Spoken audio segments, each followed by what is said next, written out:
more minute when it says. Okay, good morning, everybody.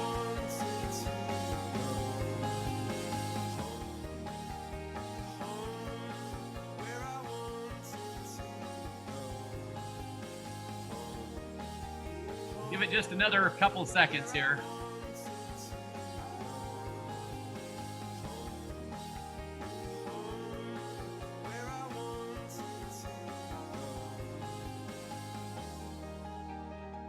Okay, Joe, go ahead. You can stop the music. Welcome everybody to, are you kidding? 2022. All right, business planning seminar. Thank you so much for making it a priority. Boy, we got a lot of good stuff today. First of all, we're going to give away some money.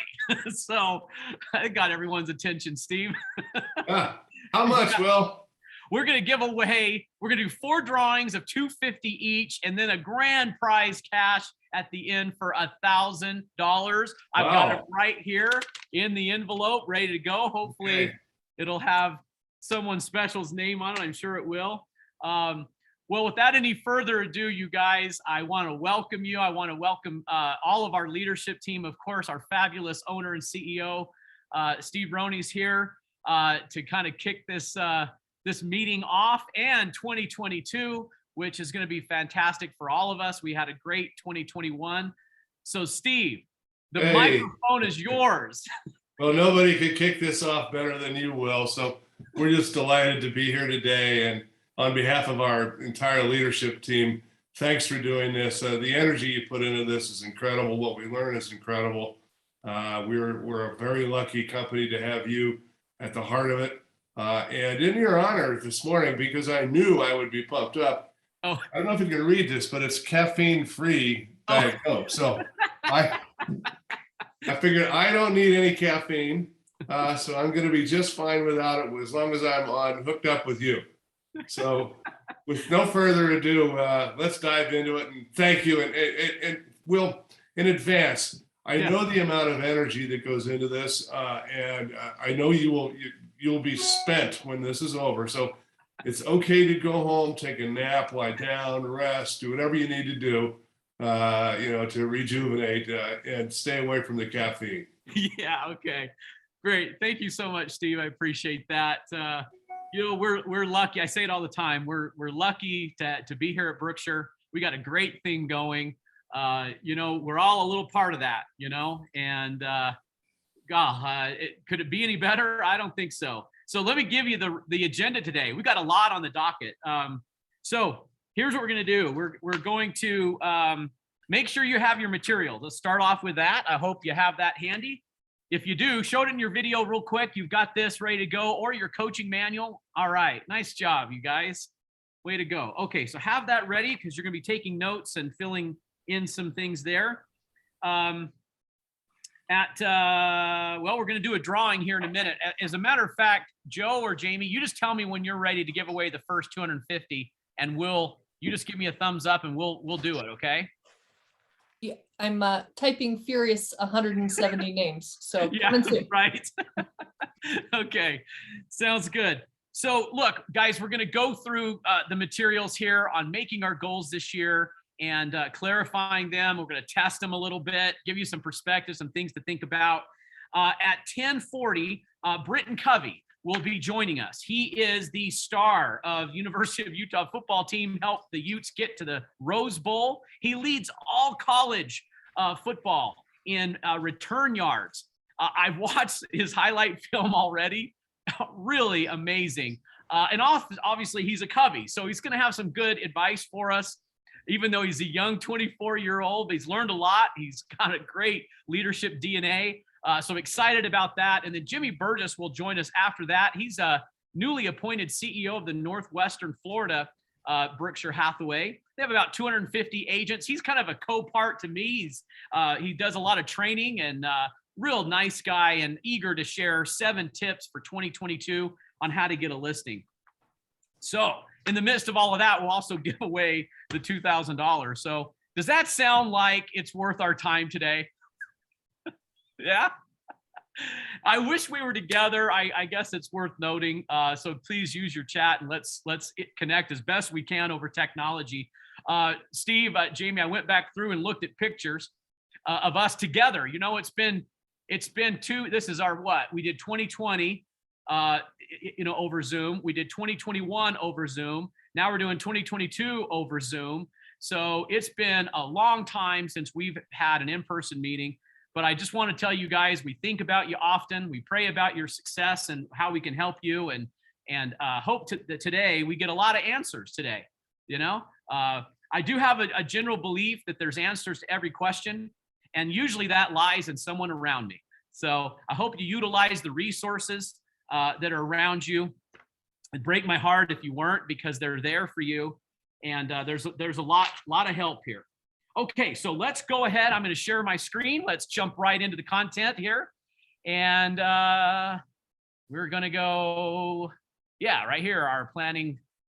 And by the way, I've got a few people that are here. Okay, am I sharing? No. Let's try that again. Sorry about that. Okay, now am I sharing? Yes, good. Okay, thanks for the heads up here. Okay, so let's go ahead and open up. I don't want to miss some of these graphics here, because there's some thought into how they're laid out. Knowing our reason and why. Make a note there that the last recorded coaching session, we spent a lot of time on defining why. The book written by Simon Sinek, Start With Why, is a great resource. If you haven't done that already, put yourself to work, do yourself a favor, and consume a lot of really good information from this Know Your Why, Simon Sinek. It's a top seller and a top YouTube a TED Talk also. So today we're choosing strategies, we're scheduling our daily disciplines, we're obviously going to calendar rest. I'm probably going to hit this one more than I ever have before. I can tell you I've been obviously I've been prayerfully considering what we should talk about, guys, and I think what's different this year than most years is that I'm thinking a little bit more about our mental health and about how you guys are feeling about life. And we're in a long war here that's kept us in some cases isolated, some more than others. And I want to give some medication, some remedies for that, if that sounds okay to you. So that's a little different this year than previous years. Go ahead and let's look at the objectives we're going to accomplish today. And there are some language here that I think is important. First of all, the reason we're here today is to be a CEO. We're hoping to make a vision come true, make a path for that. And we're going to use our unique hopes and dreams. Notice that's unique. It's unique to every single one of you. We may share a lot of commonality for sure, but each one of us have got a unique vision, and I hope that we can make a path for accomplishment. Number two is to take control of things that sometimes feel like they're out of control. There are a lot of things we cannot control. Obviously, if I had my wish, we would all be together right now, and I'd be looking in your faces, and we'd be smiling at each other, and we'd be connecting and telling everyone how much we miss seeing each other, and there'd be hugs and handshakes and all of that. But, we can't control that. But what we can do is control the things we can. So I hope that you can see some things and ideas will come to you. Number three, I think it's important throughout the year is that we understand these terms. So purpose, goal, strategy, tactics, systems, and schedule. This is all part of the visual business plan that's you can see here. This is I hope you have a larger version of that. If you do, each one of those blanks, remember, are questions. Okay.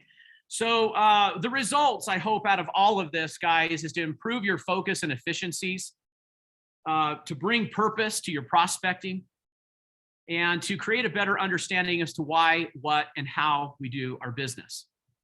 So we're going to do a breakout here. I would like you guys to share with each other and answer some of these questions that I've got. These are hopefully get your mind critically thinking.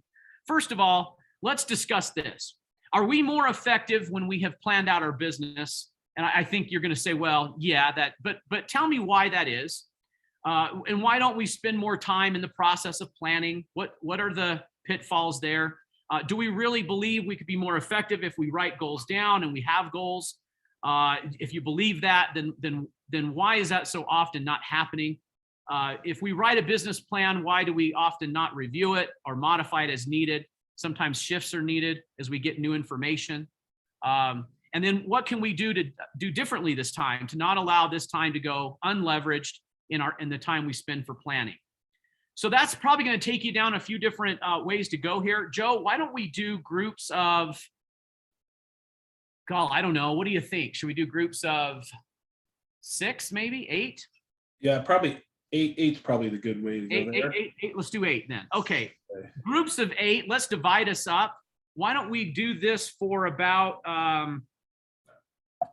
let's give you guys about 5 minutes to talk these over. Okay. Write down your answers, and then we'll share these when we come back together. Okay. All right. So let's jump into these breakouts. See you in 5 minutes.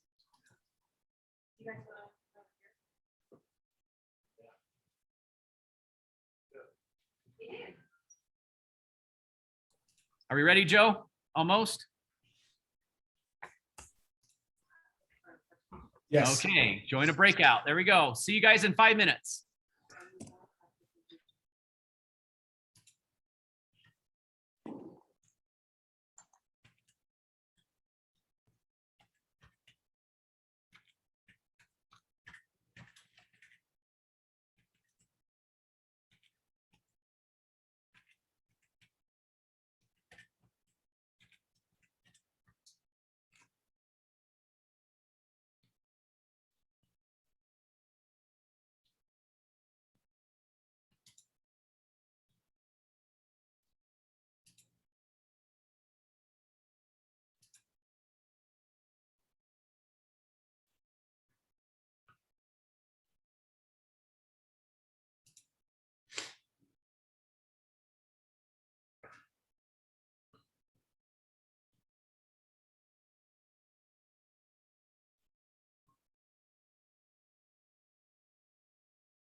Being recorded.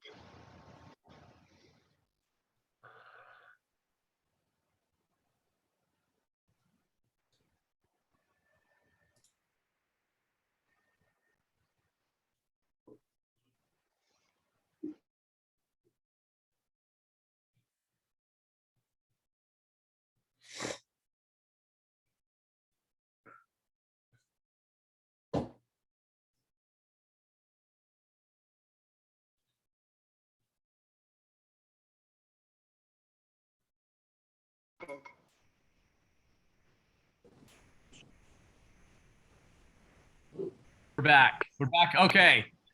All right. I hope that was helpful. All right. Let's share. Let's go. Well, my chat went away. Let me put that back up. Go ahead and share some of your best tips. So let's, and then let's just write feverishly here, you know, let's get these notes down as fast as possible. Okay. So first of all, was it obvious that we're a lot better off if we take the time to plan? So let me speak to this for a second. I do think this is one of the overarching concepts that we need to get. We're spinning a million plates, aren't you? Don't you have a million things going on every single day? And a lot of plates in the air. So, you know, I've heard this referred to as the whirlwind, right? This in the 4DX, actually, this book, they describe it as the whirlwind. Okay. So everyone has the whirlwind and you can work it every single day. You can get on the hamster wheel and just go. And before you know it, weeks have gone by, months, and then years. I hope that you'll pause the noise of life long enough to ask yourself some questions if you like where you're going. You know, maybe there's a perspective of what do I want to become? I've asked that before. You know, what can I become? Maybe that's a better way to look at my goals and my plan is what can I become? If I want to do something, I sign up for an experience to become something more than I am. It was mentioned in our group that maybe we need a little bit more focus on short range goals. Ramon said something I think was very smart, which is, you know, I kind of want every listing. So how do I know how many listings that really is? So if I set more perspective on short range goals and daily disciplines, then perhaps the objective of hitting 20 listings, 40 listings, 100 listings, whatever it is, could be achieved if I focus on the daily disciplines. Okay.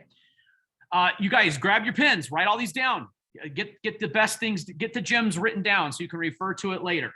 Okay. I'm going to give you 5 mistakes everyone makes when making goals or plans. Okay. And look, goals to me can either be short-term objectives. We certainly have that in the planning map.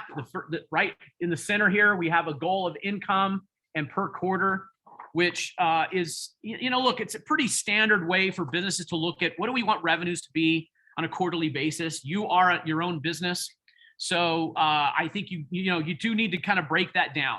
I always remember that numbers are not people. People are not numbers. People are way more important than numbers. And there's a person, a family behind every single one of these numbers. And to never forget that in the center of my focus should be what I'm doing to help a family accomplish their own goals.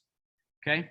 So in other words, I don't approach every listing presentation with what I want. We talked about this in our vision board discussion last week. We talked about our reason and why.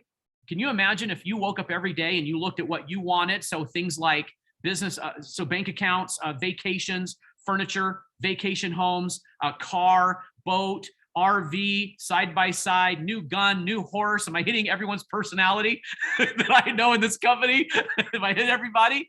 Well, look, if you did that every single day and then you went to a listing appointment and this is what you want, and that's why you're there, you're missing it. You're missing the whole point of how to be a better real estate agent and a better professional. And certainly at Berkshire, we are not focused selfishly on what we want. We're aware of it. We run a business, we get it, but our whole focus is about connecting with people and solving their problems. I discover what they want and I go wholeheartedly into that. All right. So, okay, a lot of good stuff here. By the way, Joe, Jamie, I'm making a kind of a mental note here that we should print out or save the chats, right? Right. So we can circulate best ideas from this later because there's so much input here. And it's just chat is being recorded. Right. Okay. Perfect. Okay. So guys, we'll circulate the best ideas there. Let me get down at the bottom of page 9, write this down. We're going to write biggest mistakes people make in making goals. So let's make sure we don't do this. Number one is not knowing your reason or your why. So you have to, you've got to really pause the noise of life and think about, what is this all for? Why are you doing it? If we were sitting one-on-one, I would ask you 7 times why. You would tell me something like, well, I want to have my best year ever. I say, great. What does that mean? You'd say, and I say, why is that important to you? And then you'd tell me, and I'd say, why is that important to you? Then you'd say again, and I say again, why is that important to you? So we dig down. The concept here is 7 layers of why. We'll finally start to discover the real purpose and reason that you're driving yourself. Why is that so critical to know your why? Because it's a reservoir of energy. And you're going to need it if you're going to stretch yourself into being uncomfortable and doing something you've never done or becoming something you currently are not. You need a reservoir. You need to know your reason and your why. It needs to be defined. Okay. Number 2, too lofty of goals. So too high. All right. They're too high. Now, this, I think, when we say things like, why don't I make goals and why don't I plan and things like that, is because in our conscience, and we're saying to ourselves, I don't want to let myself down. All right. I'm going to set myself up for failure and then I'll feel bad. Right. So we don't set realistic goals. They're way too lofty and we get ourselves way out ahead of our skis, so to speak. Okay. All right. Number 3, we set too many goals. I'm notorious for this. If I'm excited about it, I'll bite it all off and say, yeah, I can do it all. You know, don't get me started on passing the Idaho broker test, you guys. Don't even go. Don't even pull on that thread. Okay. But in the midst of that was probably the worst timing of the whole year for me to try to do that. But it was a lot, and I did it. You know, fine. Wasn't a very happy camper about doing it. I can admit that. All right, number 4 reason. You ready? Waiting to feel like it. Well, when I feel like it, you know, don't wait to feel like it. So we got not knowing your why, setting too lofty of goals or unrealistic. Number 3, setting too many goals. And then number 4, waiting to feel like it. Number 5, my personal favorite. You ready? You're making someone else's goals. So sorry to tell you this, but the reason why you don't want your goals is because they're not yours. So, because I don't know, I'm pretty simple, right? If I wanted something and I really want it, you don't have to convince me to do anything to go get it because it really is what I want. So I'm going to challenge you on that. I want you to tell me you really want something. Okay. So I'll just, okay, look, I've probably trained thousands of agents in the years. This is my 31st year of real estate. I kind of started making coaching and training a priority 20 years ago. I have to admit, I've had about a half a dozen people in one-on-one coaching sessions tell me, yeah, you're right, Will. I don't even want to do real estate. So like, oh, that's certainly not what I was, but you know, hey, if that's the reality, then I hope you live a life that you have authored. Please author your life. Be the writer of it as best we can. I know things are out of our control. We all have that. But many of the words on my pages I've written. And I hope you can write is most of the words on your pages, right? We can't write them all, but we can write most. And some good advice there in the chat, guys, if you want to write some of those down, and we will circulate them. And thanks for all your input there. Okay, let's turn the page. And Joe, let's go ahead and tee up our President Kennedy speech. We can do a quick drawing if you'd like, William. Oh, we are ready for a drawing? Well, then let's do it, Jamie. Angie, my helper. Where's my helper? Angie. Okay, I have in this envelope $250. So yeah, let's give it away, Jamie. Go ahead and spin that wheel.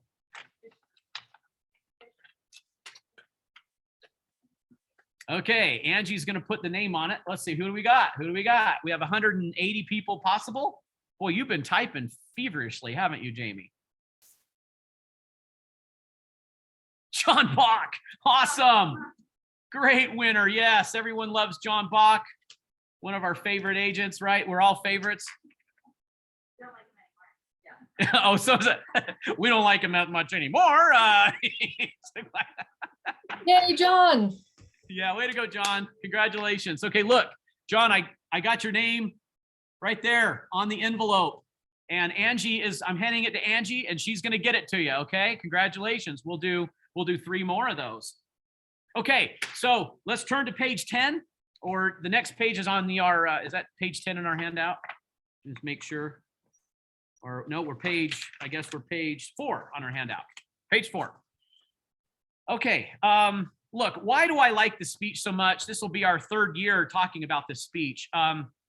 Do yourself a favor and watch the entire thing. We can't do that today. We're just going to play a couple excerpts from it. So let me take us all back in time. The time is 1961, specifically May 25th. We're at Rice University on May 25th. President Kennedy was just made a president of that year in January. Let's talk about the environment he was in. Well, the Cold War was starting to really, really rage. The Soviet Union had put a man in space. The very first man in space was April 12th of that year. The United States was quite aware of it. Why wasn't it the United States? Why was it someone else? This is all kind of percolating throughout politics, and nuclear arms race was a real thing. A lot of fear around this. Cuba was a problem.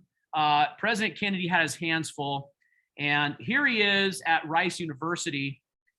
He's going to tell America why he thinks it's important for us to spend an enormous amount of money, 3 times the budget of the previous administration for NASA and the space exploration. And he spends, Joe, I want you to start it at 16 minutes, but the speech is about 18 minutes long, maybe 19. He spends 16 minutes of this speech talking about why we should go. So the reason why I like this so much is because, do you know your why that well? And I ask myself this: do I know my reason and my why that well, where I could define it like that? So look, he hits on all kinds of things, like why go to the moon? And he says, well, I don't know, why climb Mount Everest? Because it's there and because we can, because it would test our ability and it would teach us new things. So we're going to go there, and it's something we can see. He defines it as being 140,000 miles away. He doesn't know how to do this yet, right? We're about to hear him say, we have not yet invented everything.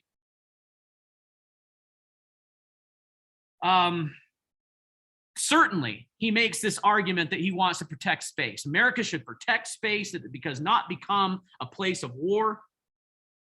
He wants to solve the mysteries, not just for America, but for all of mankind. He wants to keep the moon from flying a flag of tyranny.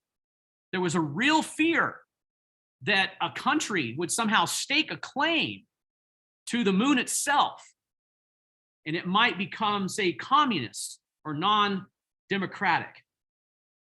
He makes the argument that this is a quest for knowledge, and this is the purpose of all mankind, is to become more and learn more. This is what we do. He even breaks down a timeline within inside of the human existence and puts it down to say, I think it ends up being in 50 years, if we look at it this way, mankind was on the earth. And then he's like, last week, we discovered electricity. So we are at a breakneck speed pace on discovery, and he wants to continue that.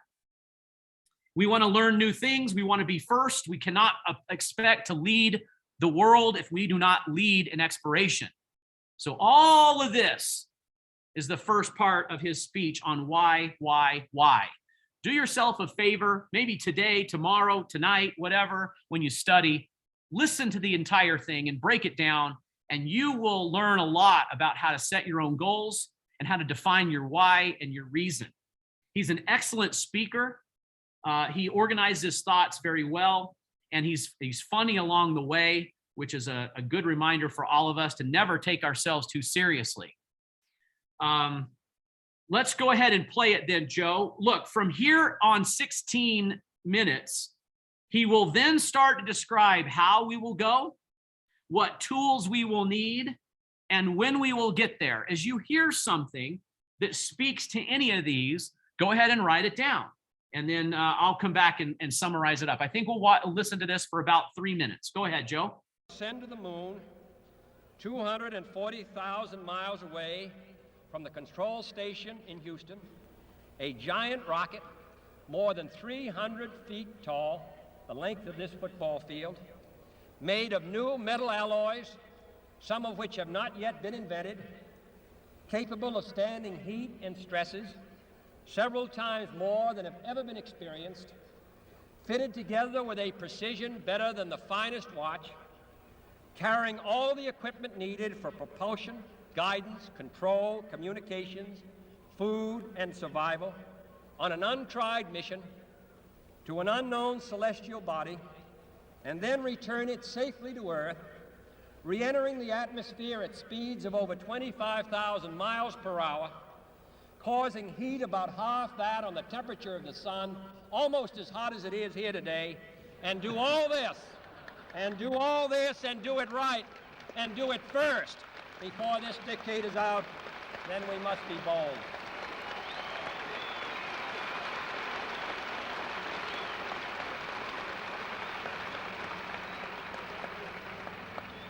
I'm the one who's doing all the work, so we just want you to stay cool for a minute.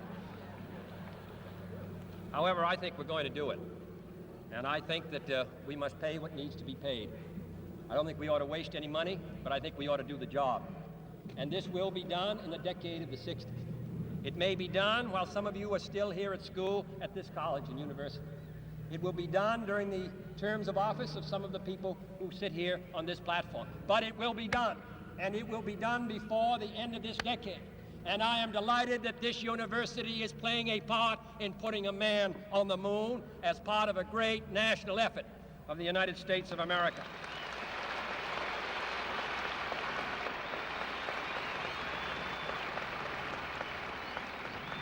Many years ago, the great British explorer George Mallory, who was to die on Mount Everest, was asked why did he want to climb it. He said, because it is there. Well, space is there, and we're going to climb it. And the moon and the planets are there, and new hopes for knowledge and peace are there. And therefore, as we set sail, we ask God's blessing on the most hazardous and dangerous and greatest adventure on which man has ever embarked. Thank you. Thank you, Joe. All right, boy, you can't you can't get jazzed up without hearing. If you hear that, it's got to hit to you, right?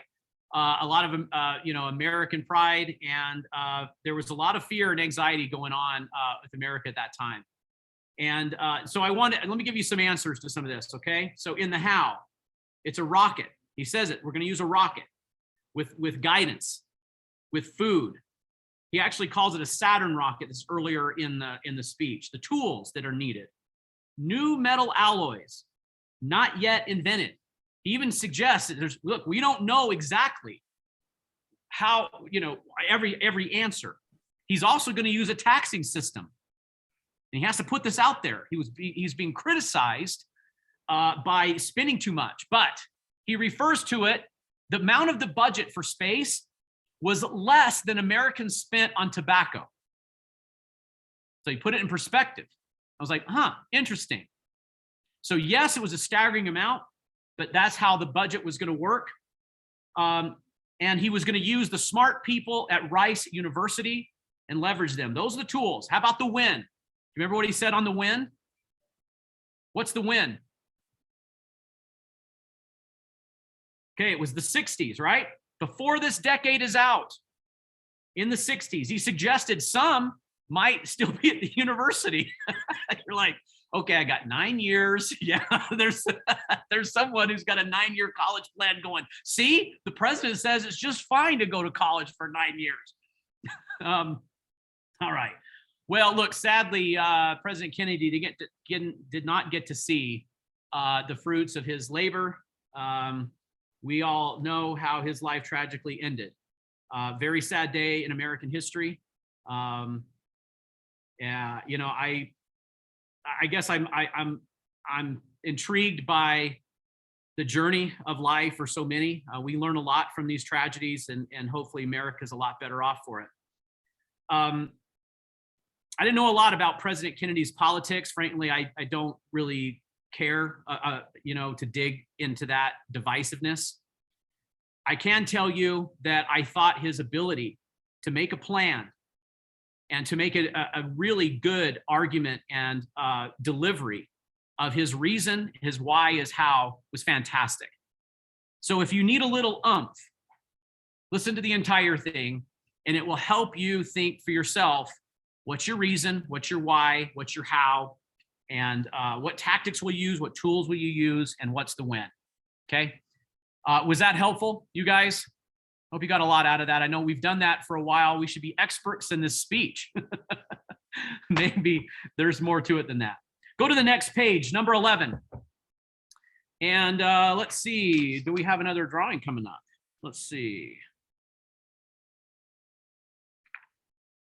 Yep, we have another one coming up in about 10 minutes, Jamie. We'll give away another $250. Okay. So look, here is the business plan.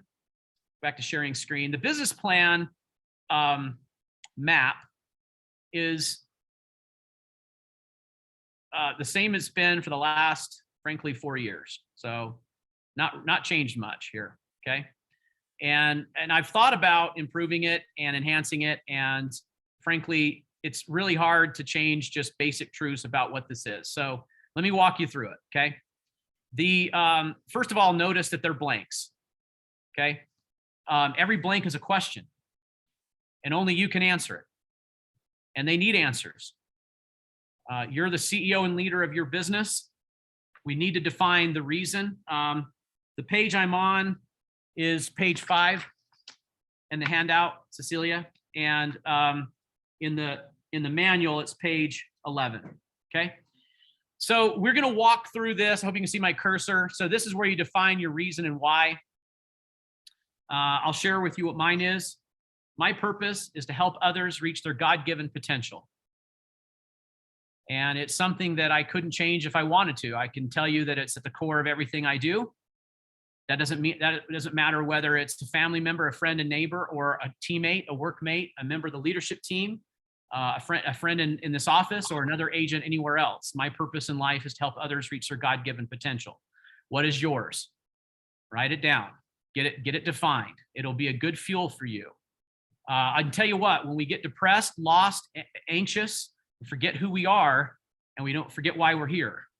Your purpose can help fuel you to keep you sane, balanced, happy, fulfilled. You know, so remember that. It's not just for you to guide your goals, but it's for you to stay mentally healthy. So know why you're here. Okay. Know what you're doing. You get lost, you forget who you are and why you're here. All right. The next one is to put in some numbers here. And so we can have some objectives to reach, that you can see that we've got the actuals and the goals above each other. So the above is goal, the actuals below. Let's just go straight down, and we've got 3 columns here. They're strategies. So up here, number 1, why, 2 is the how, and the 3 is the what we do every day. So that's all the tactics. And then what tools do I need? So really, again, I'm asking you. So if you said to me something like, well, I want to, I need to meet more people. I want to work my farm better. I think that's 2 different strategies. One is, so, we've got this saying that we say, work my farm, my center of influence, my database. Let's put that in strategy 1. And then I'm going to ask you, well, how are you going to go do about doing that? Right. And that can be very unique for everyone. If you're kind of going blank, well, what do you mean? And what are tactics? If you fast forward into the handout and look at pages like 9, 10, 11, there's just about every idea we could come up with.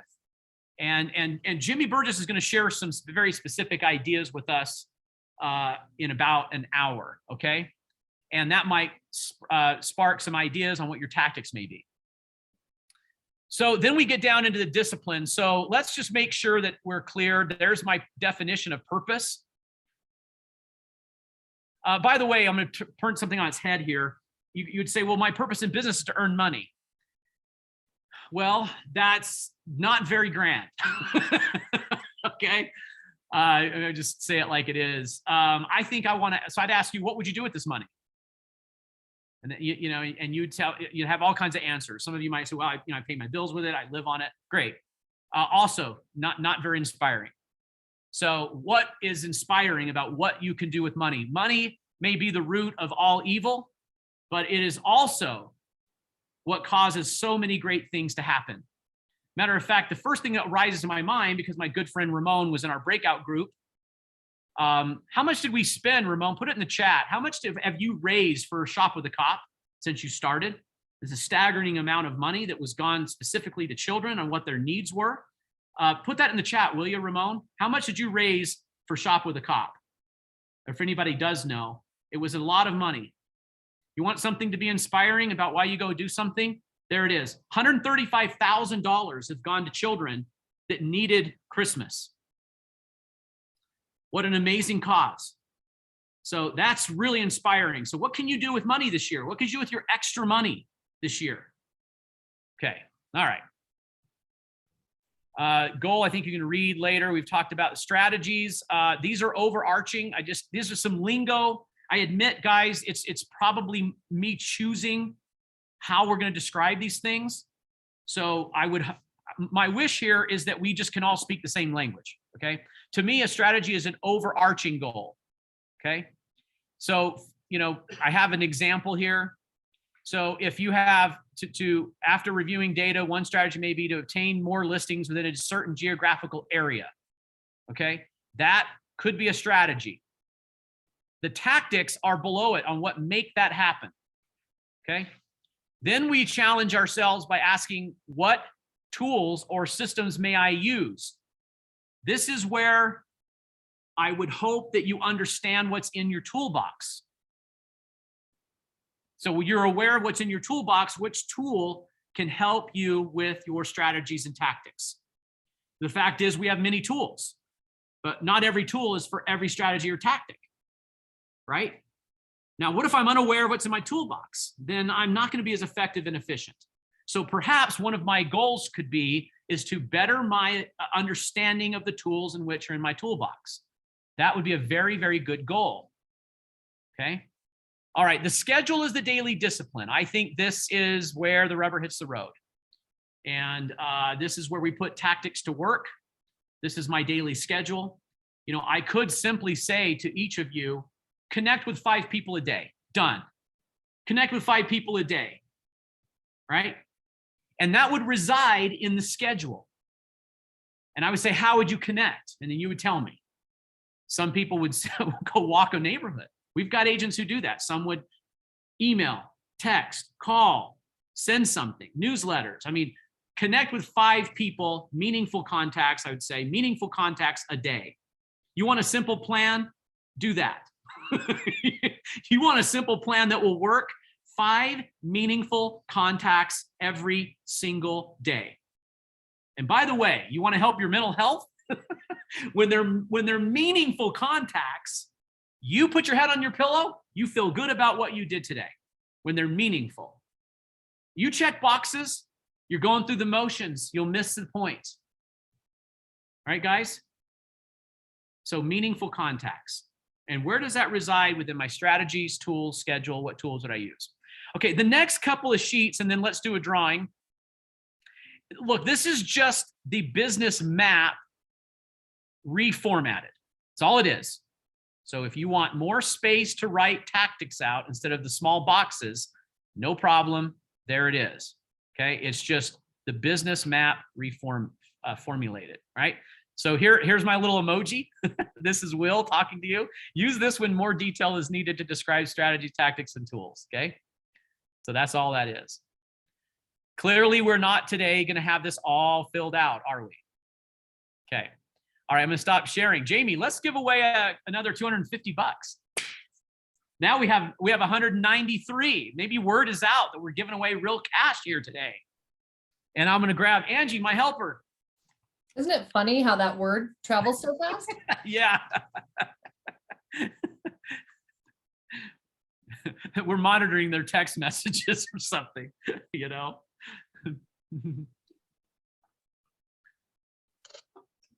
Yeah. Hey, I hope I didn't speak. I'm just going to, you know, my view on money, every good thing. What good things do I do with money? Can I do a lot of good things with money? Help people pay bills. Yeah, I can help people pay bills if they can't pay them on their own.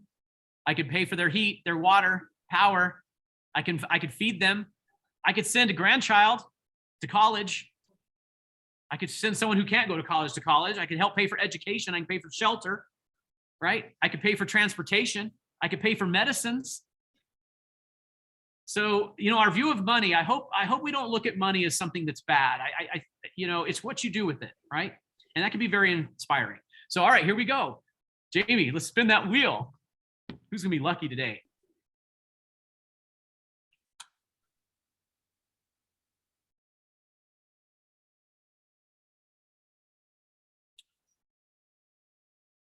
Trish Nichols. All right. Hey, congratulations, Trish. 250 bucks. Okay, Ange, put her name on that. Congratulations. I love Trish. Trish, say hi. Wave. Where are you? Yeah, there you are. Fish. Congratulations, Trish. This is better than Vegas. Yeah, it is, right? Okay, hey, look, Trish, there you go. There's your name on it. Okay, Angie's going to get it to you. Okay. All right, congratulations. Okay, let's continue on. And we're probably about 20 minutes to Britain Covey.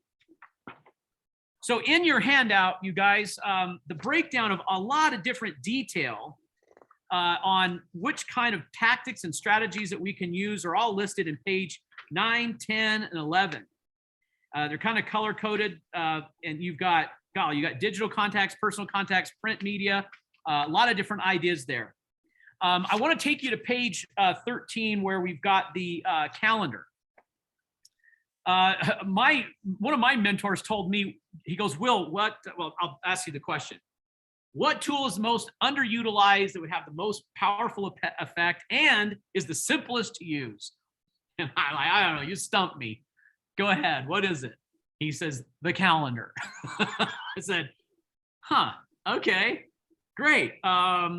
So look, I know a lot of you, like me, we're spinning a lot of plates, and before you know it, you know, it's like it's the 4th of July, you know, or it's Memorial Day weekend, and you know, my goodness, where'd the time go? And maybe you think back, you go, man, I wish I would have connected with my sphere of influence or my past clients and wish them a happy Memorial Day weekend or a happy Valentine's Day or St. Patrick's Day, whatever.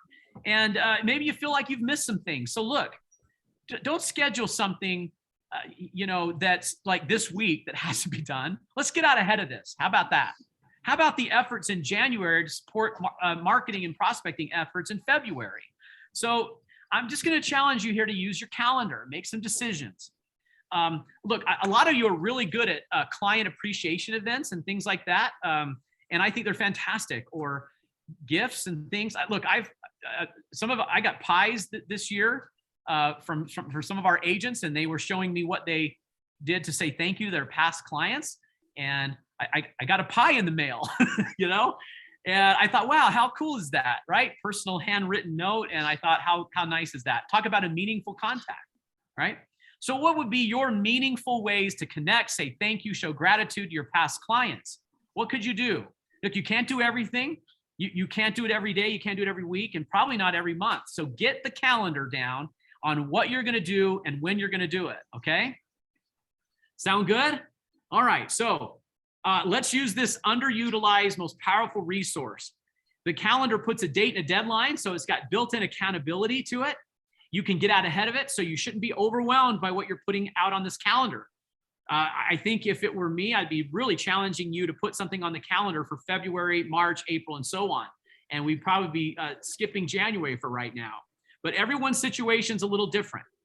By the way, I tell you guys this a lot. I'm okay with lofty goals. I'm okay with reaching for heights until it has a negative effect on you to where you become immobile. And then we undo that, right? That doesn't work. And I know there's an exception for every rule. But if we marry all of these principles together, your goals being lofty should inspire you, not feel like rocks on your back, right? They should inspire you. They should energize you. If they're not energizing you, go back to step one. You know, are you writing someone else's goals? Are they not yours? You know, redo it, right? You should be very inspired about what you're writing down. Okay. Let's see. We are now, by the way, I just, to Joe and Jamie, will you let me know when Britain Covey jumps on? You see him? Okay. You guys bear with me for just a second. I'm just going to text him really quickly.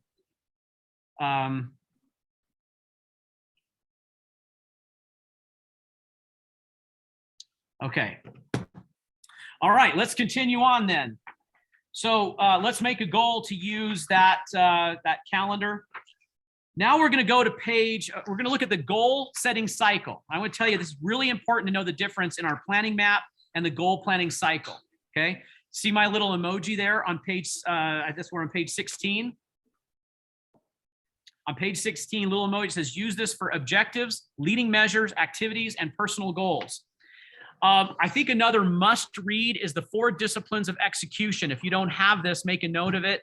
This is like, a real good Bible, so to speak, on how to set meaningful goals and have meaningful disciplines. Okay. The 4DX, excellent. And the principles that are here are found in the goal setting cycle. Okay. On page 16. So look, I use this for objectives and leading measures. So there's a term here. Leading measures is everything that causes my goals to be accomplished. So when we said 5 meaningful contacts a day, that's a leading measure. 5 contacts a day equals leading measure.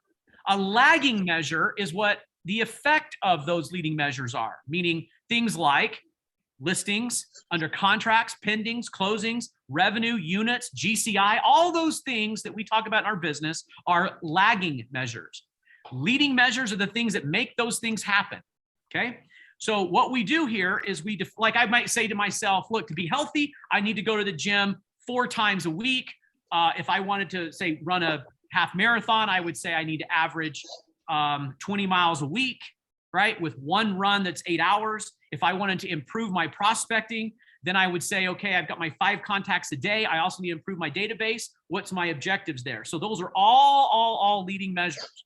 Very, very, very, very important to not skip over leading measures. Frankly, if we did that, we would never have a lagging measure. Okay. So to cause a goal to happen, it's the daily disciplines that's found on page 16. We're going to do a breakout, I think, after Britain Covey.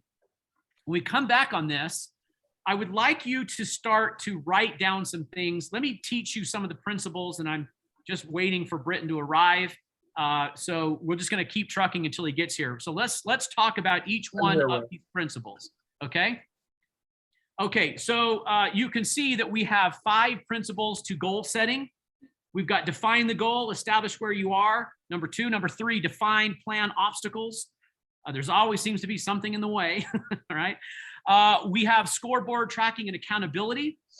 This is how we measure things. It's really impossible to improve something you don't measure. And we have adjustments. We have halftime adjustments, right? Very pertinent for using football analogies for today. So that's the 5. Tell you what, let's. I see that Britain has just joined us. Britain, are you? You're about ready? Okay. So first of all, let's give a warm welcome to Britain, and we're going to take a little 5-minute break to let you guys get your phone calls that might be burdening you. If you want to reach out to a teenager who needs some advice, you send them the link, will you? And have them join us. Just tell them to not put their camera on.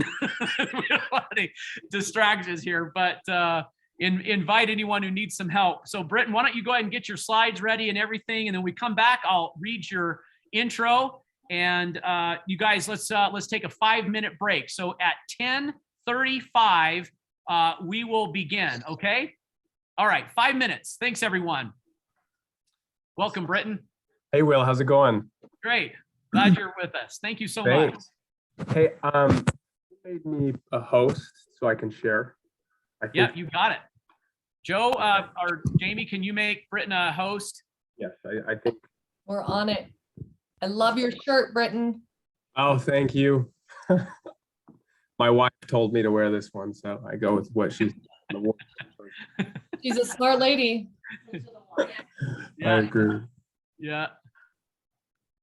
Okay. Well, like I told you before, many of the participants today were cheering you on in the Rose Bowl. So Wow. Yeah. That is very nice. I'm still salty about that loss. Let's see. Yeah. Is that all right? Yeah, that looks great, Britain. It looks really good. Okay. And look, like we talked about before, I have penciled out for you 50 minutes to 60 minutes, but whatever it feels right, I'd love to have some time for everyone to ask you some questions. So we'll turn, when we come back, turn time over to you, and then we'll leave some time for questions. Perfect. Yeah. We'll just see how things go, but questions are always fun, kind of informal, I'm sure. I do have a couple videos that I'll want to share, and I've downloaded them, so I might have to jump back and forth from a couple screen sharing things, but okay. Now, just so we have downloaded, we've downloaded the 2 videos that you sent me. Okay. And we could have Joe Lowry, who is in our first screen here. We could have him play it if needed. So you can just tell him to play it if you want. Yeah. Whatever you prefer.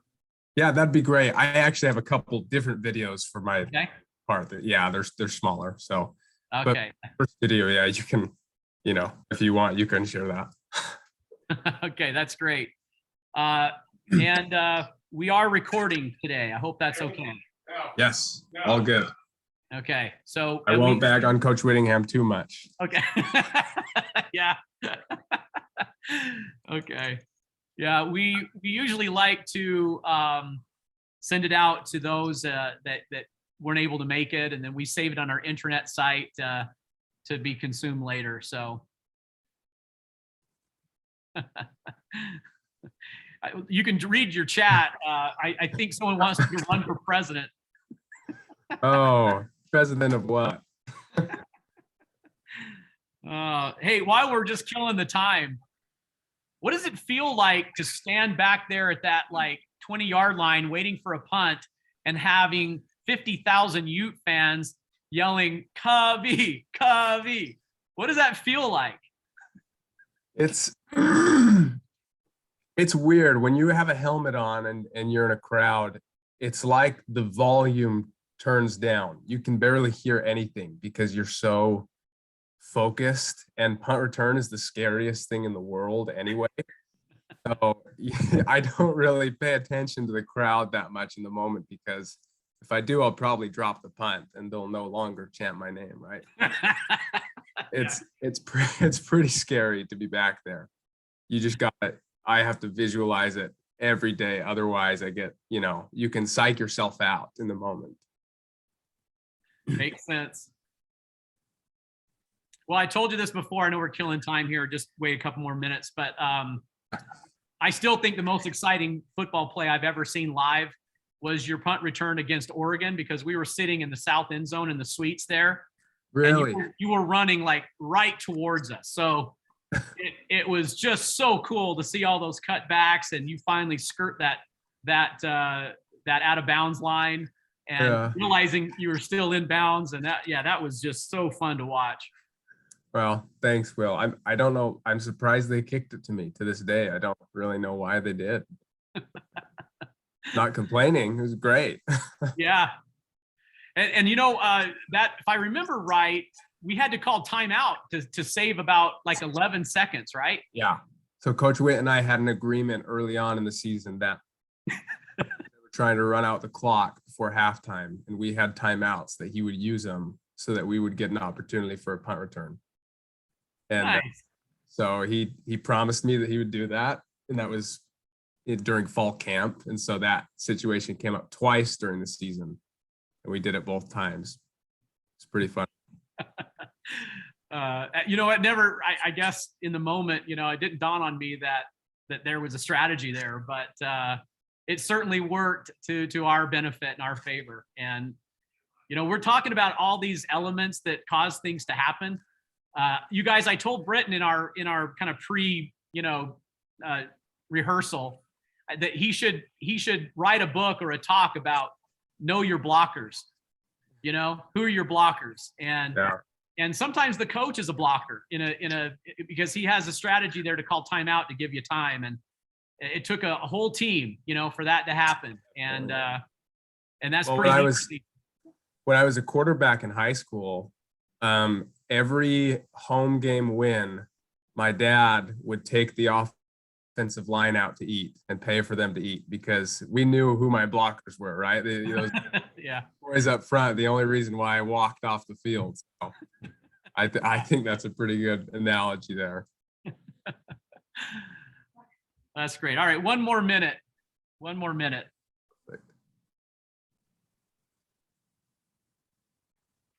So Britain, you're going to have to agree to come see us in person one of these days.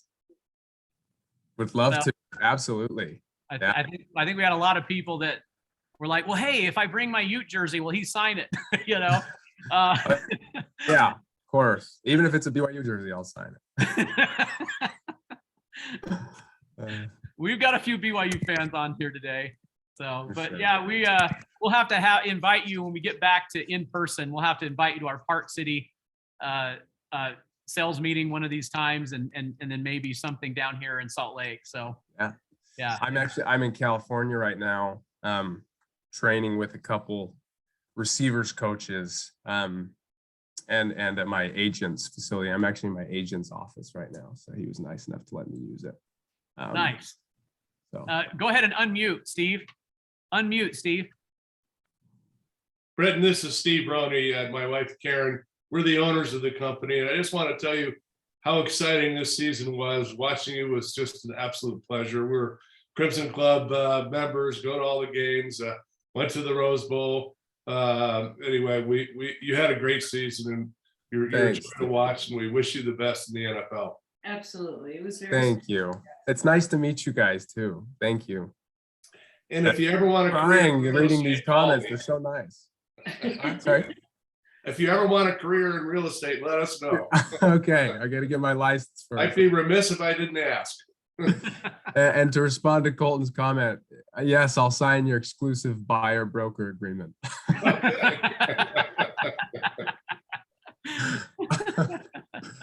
Oh, that's great. Well, welcome you guys, and by the way, thank you, Steve and Karen, for making this happen and creating an environment which we could all come together. And we love our company, Britain. I told you that we have, our culture really is to support each other, and we don't play with sharp elbows. We love to laugh. We love to be real. We love to be approachable. We're devoted to people. We lead with our heart, and it's probably why I can tell you guys this honestly. I told Britain this, but there's only one person who came to mind that I was thinking about it for months. Only one person that came to mind that I wanted to have us all listen to and learn from, and who I thought could lift us up. And I didn't call anyone else. He wasn't a second choice, a third choice. There's only one choice. That was it. I reached out to him, I'm glad this moment has finally come. Been thinking about it for quite some time. Let me tell you a little bit about Britain if you don't know. So I know we have a lot of Utah fans that do know, but first of all, he was born in Provo at Utah to Stephen and is it Geraldine? Am I saying that right? Yeah. Geraldine Covey. He grew up an avid BYU fan. He lived 20 seconds from campus, but changed his loyalties when he chose to play for University of Utah. I know the BYU fans are going, missed one, right? In high school, he played football, basketball, track. During his time as Tentview High School, he won 3 state championships in football. He had an undefeated record as a starting quarterback, tallied 111 touchdowns in his career, and was named Utah's Mr. Football as a senior year. He also excelled in basketball and was awarded first team All-Valley 2 years in a row. He was actively involved in community as an Eagle Scout. He was president of Hope Squad. He was named Utah Valley's 22 high schoolers who will change the world in 2015. As a freshman at Utah, and I saw the highlights, oh my gosh, I forgot about that year. He led the team in receiving yards, earned freshman All-American honors as both a punt returner and a wide receiver. After his freshman season, he chose to hang up the cleats for 2 years. He served a mission in Chile. Upon his return in 2018, he was named first team All Pac-12 and amassed 1,100 yards as a sophomore. His senior year, he led the country in punt return yards and kickoff return yards, earning multiple first team All-American honors. He's a 2-time academic All-American and a 2021 Pac-12 Scholar Athlete of the Year. Apart from football, Britton loves golf, fishing, musical theater, which I thought was interesting. His dream job would be to play Sean Valjean in Broadway cast in New York, but he says tragically he was not blessed with a good singing voice. He tore his ACL, unfortunately, in the Pac-12 championship game and was inclined to redshirt for the 2019 season, which that's where he found his wife, Leah, who recently graduated from BYU and is a lot cooler than Britton. So, Absolutely. according to Britton. So with no further ado, let's turn some time and welcome again, Britton. We'll give time to you. Thank you so much. Britain Covey, everyone. Well, thank you. I appreciate it, Will. Seriously, I'm Welcome. excited to be here. Hope everybody can see me okay. My sister, who's a high school teacher at Corner Canyon, she kind of knows how to do this Zoom thing better than I do. So hopefully this works out all right. But I'm excited to be here. As you can tell, this presentation will be a very lighthearted and informal, happy kind of presentation. So I'm excited to share with you kind of what it says here, football's perspective. Now I'm sure we have Utah fans here. I'm sure we have BYU fans and Utah State fans. We probably have here a few people from the East Coast who think that football on the West Coast is very below average, right? That's how most of my East Coast friends think. They just make fun of football on the West Coast. Anyway, so trying to earn that respect. Or I'm sure there's many people on here who are like my mother in the sense that they don't really care about football. They don't hardly know anything about football, when it comes to the analytics of it or anything like that. My mom just cares that I walk off the field in one piece at the end of the day. So if you're one of those people, that is totally fine. We're not going to talk all just football. So hopefully I can relate to everybody on this, but that's kind of what kept me grounded was, I'd come home from a good game and my mom would look at me and be like, you're not all that. You're pretty good at football, but that, what is that? Can you play the, so anyways. Way to go, Mom. Way to go, Mom, right? Love my mom. So yeah, my timeline a little bit. So started in 2015, so 7 years ago, and I just graduated college. A lot of times I think, it's kind of like this joke around the state and around the team that I'm an old man. You know, some people call me Uncle Covey on the team. And it's kind of like that line from Tommy Boy, if you've seen it. You know, a lot of people go to college for 7 years. They're called doctors. So that's kind of how I feel. I'm just like this old man who's just finishing up college. But because I've been in college for so long and played for so many different teams over a 7-year period, I've been able to see kind of the successes and failures of different teams that I've played for. I've been a part of 5 different teams. I have played under 3 different offensive coordinators in those years. I've played under 3 different receivers coaches in those years. And I've played under 3 different special teams coordinators in those years. So I've played for successful teams, for somewhat successful or unsuccessful teams. And I feel like it's given me a very good understanding of what makes teams successful. And obviously this is from a football perspective. Because there are many things that you learn from sports, right? It's why we all put our kids in sports. You learn, it's like the cliches, right? Teamwork, sacrifice, hard work. But there are a few things that I feel like I've learned in a more business sense of sports. Because when you're in high school, sports is fun. When you're in middle school, you know, you're with your best friends. When you get to college, sports is just like an organization. It's a business. It's so much different. I mean, every scholarship that the coach gives comes with a price. There's a limited number of them. And it's just a totally different atmosphere and feel. And I feel like having been here for so long, I've learned that, you know, there are a few things that make or break teams. So here is a football player's perspective on what has made his experience successful and what has made his teams successful. And I'm sure, you know, we'll have time after for Q&A for random things, but if you ever have a question, just feel free to put it in the chat. And if I see it, maybe I can even respond to it in the moment. Anyway, so remember, also keep in mind, this PowerPoint is just for the sake of giving you visuals. It is not professional or at all. I want you guys to look at me more in the corner. Maybe I'm gonna have to like dance around so that you focus more on me, but it's just to give you a few visuals that I hope will work out. So start off the story of me. I was born in Provo, like it said. And my story of football is this. Let's see. This is a picture of me playing. Not really, but this is the story of my football career. I am undersized. I am only 5'8", which I'm sure there are many 5'8" people in the crowd who are like me and say, that's pretty tall, you know. But on a football field, that's just not very tall. So my story revolves around being an undersized athlete. So I was an undersized player, always kind of doubted because of my size, 165 pounds of pure bone, not pure muscle, right? Like many other players. At one point in my life, here's some pictures of me and my friends. My average height of my friends was 6'4", and I'm 5'8". You know, that's the thing. If you're around normal people, Will, you can see the screen okay, right? You can see all these pictures? Yeah, we can see it. Yeah. Okay. And by the way, I can completely relate. And the Roneys have boys that are that tall. Every time we're together, I feel even shorter. Yeah.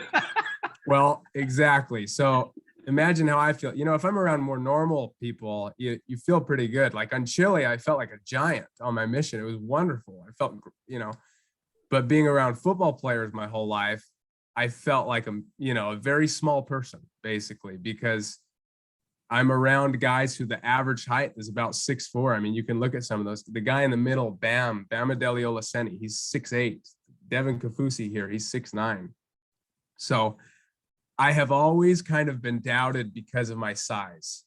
And what happened was, growing up, I wanted to play quarterback. And so many coaches and players and people basically told me, you know, you're not tall enough to play quarterback. You know, quarterback or for the 6 foot kind of better arm, stronger arm players. So I was always doubted for that, but I had this chip on my shoulder, and I kept trying to prove people wrong, and I proved people wrong in 8th grade. Okay, then they said I couldn't play quarterback in in high school, and then I proved people wrong in high school. And it was kind of this theme throughout my career that I had to prove people wrong. Then it came to recruiting for college. And I started sending out my high school highlight film to colleges for recruiting. And I got the same response back from most every college. They basically just told me, you're too small for college football. You know, you play quarterback in high school, you're doing a great job there, but you know, you can't play college football. I still remember sending a message to the special teams coordinator at Oregon and just getting a response back saying, you know, you're way too small to play Pac-12 football, transitioning from quarterback to receiver. So I didn't get heavily recruited at first, but then I started playing very well and teams started reaching out to me. And let me tell you the reason why I went to Utah. And I'm not going to relate any of this to real estate or anything. You guys make the connections that you will. But this was huge for me in my career. So when every team offered me a scholarship and teams started showing interest in me, not just BYU, people always ask me about BYU. They basically said, you know, we want to offer you this scholarship, but you're really small and we're going to have to bulk you up. We're really going to have to put some weight on you. We're going to have to get you stronger. And I would always think that's like the most backhanded compliment ever, right? They would say things like, you're just really small and, you know, you have these weaknesses, but you're good. So we want to offer you. And so I never really bought into those programs, whereas Utah came and Kyle Whittingham, and they put all of their emphasis on my strengths. They even changed what many people saw as my weakness, right? My size to a strength. They looked at my height as a strength. They said, you know, you're so small and shifty, you can get around things. And that was huge. They just basically always placed their emphasis on my strengths. And that is the reason why I chose Utah. And I've just realized this with other players. When you're working with people, most people understand what their weaknesses are. And they don't need to be told constantly what their weaknesses are. I'm sure you guys work with people or different companies all the time, and they know their weaknesses. They may even be self-conscious about their weaknesses. But focusing on strengths and building strengths has more impact than just focusing on improving your weaknesses. That's how I've always felt as a player. I know that a weakness of mine is my height or size, but also I have certain strengths that other people don't, and that's what makes me unique and special. So this is the first part of things, that just when you're working with other people, you can acknowledge weaknesses and things, but focusing on strengths is what makes you special. And I remember weightlifting on the first day is my least favorite thing in the world to this day. I hate lifting weights just because I'm very, very small. I'm not strong. And looking back on it now, it's kind of funny to think about, but the first week in the weight room, I went into my car, called my parents and cried on the phone and basically said, I will not be able to play college football. I cannot do this, Mom. As you can tell, I love my mother. She's like, she's my consultant for everything. But the first day in the weight room, we went into the weight room and I look around at the warm-up.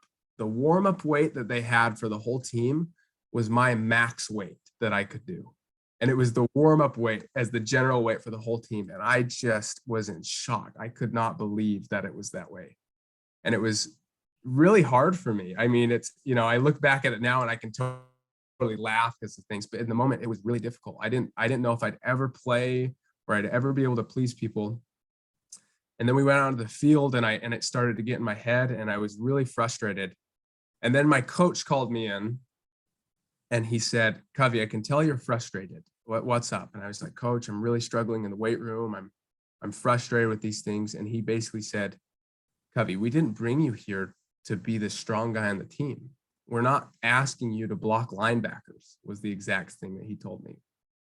Even if you do bulk up and get stronger, you're still not going to be able to block those 6'4", 230-pound linebackers, you know, and it just helped me realize, like, I was brought to this place for a special purpose. And I stopped worrying about what I lacked and started worrying about what made me special. So this quote from my grandpa became the theme for my college career and with Utah. And I'll share this right here. Many of you know, my grandpa, at least Will, said it, Stephen Covey, he's the bald one. And as you could tell, I'm on my way there. I'm on my way towards I see Joe Lowry and I see that you're on. Yes, good. So my grandpa, Stephen Covey, had a tremendous impact on my life. And I've been able to read his books ever since he passed and get to know him in a way that's different now than even I knew him when he was alive, right? The 7 Habits for Highly Effective People. But he has a quote here that became kind of the theme. And it says, "It's not that we ignore our weaknesses. Rather, we make our weaknesses irrelevant by working effectively with others so that we compensate for our weaknesses through their strengths, and they compensate for their weaknesses through our strengths." And that's kind of what became the theme for me, as I realized the coaches weren't expecting me to block a linebacker. The coaches weren't expecting me to be this huge player, but I had strengths that could fit into the system, and they had strengths that could compensate for my weaknesses. And so it's not that you ignore those weaknesses, but you realize that focusing on your strengths is what's better. And so for me, this is one of the 2 components that makes an individual successful, but it also makes a great team. It's your success as an individual and in partnerships has less to do with building your weaknesses to the level of your strengths and way more to do with building your strengths to a different level than anyone else, if that makes sense. So that's the first component of a successful team. We'll come back to that later. The second thing, so people ask me to speak to teams all the time, like high school teams or whatever it is, college teams. And I always get asked 2 questions. First question I get asked is from the parents. And the second question I get asked is from the coaches. So here's what it is. From the parents, it's always, every single time, they're just like, how, my kid's not playing. How can he get more opportunities? Or how can he get more playing time or whatever it is, right? I totally get it. My parents were the same way. And then from coaches, of course, I chose like the worst examples of coaches and parents. Look at that. They always say, when you're speaking to that team, please speak to them about why they need to buy into the program and how they need to really buy into the team and what we need to do to be successful. And so they asked me, like, what do you think you need to do to be successful? And the answer to this question is the same thing for both things. How can my child get more opportunities? And from the coach's perspective, like, how can we get the most out of our kids? How can we be a good team, basically? And the answer is the same. And it's, can you be trusted? If your child wants playing time, can you be trusted? My dad said that the trust is the one thing that changes everything. And now some of you might see, so my dad followed in my grandpa's footsteps, wrote a book. I honestly, growing up in the Covey household, it was like you'd be a 12-year-old and all of a sudden get some leadership lecture. It was the absolute worst as a 12-year-old. You're just like, I don't want to hear about this. I'm 10, I want to go play. But to grow now, as I've started to understand the principles that my dad and grandpa taught me, it's helped me so much.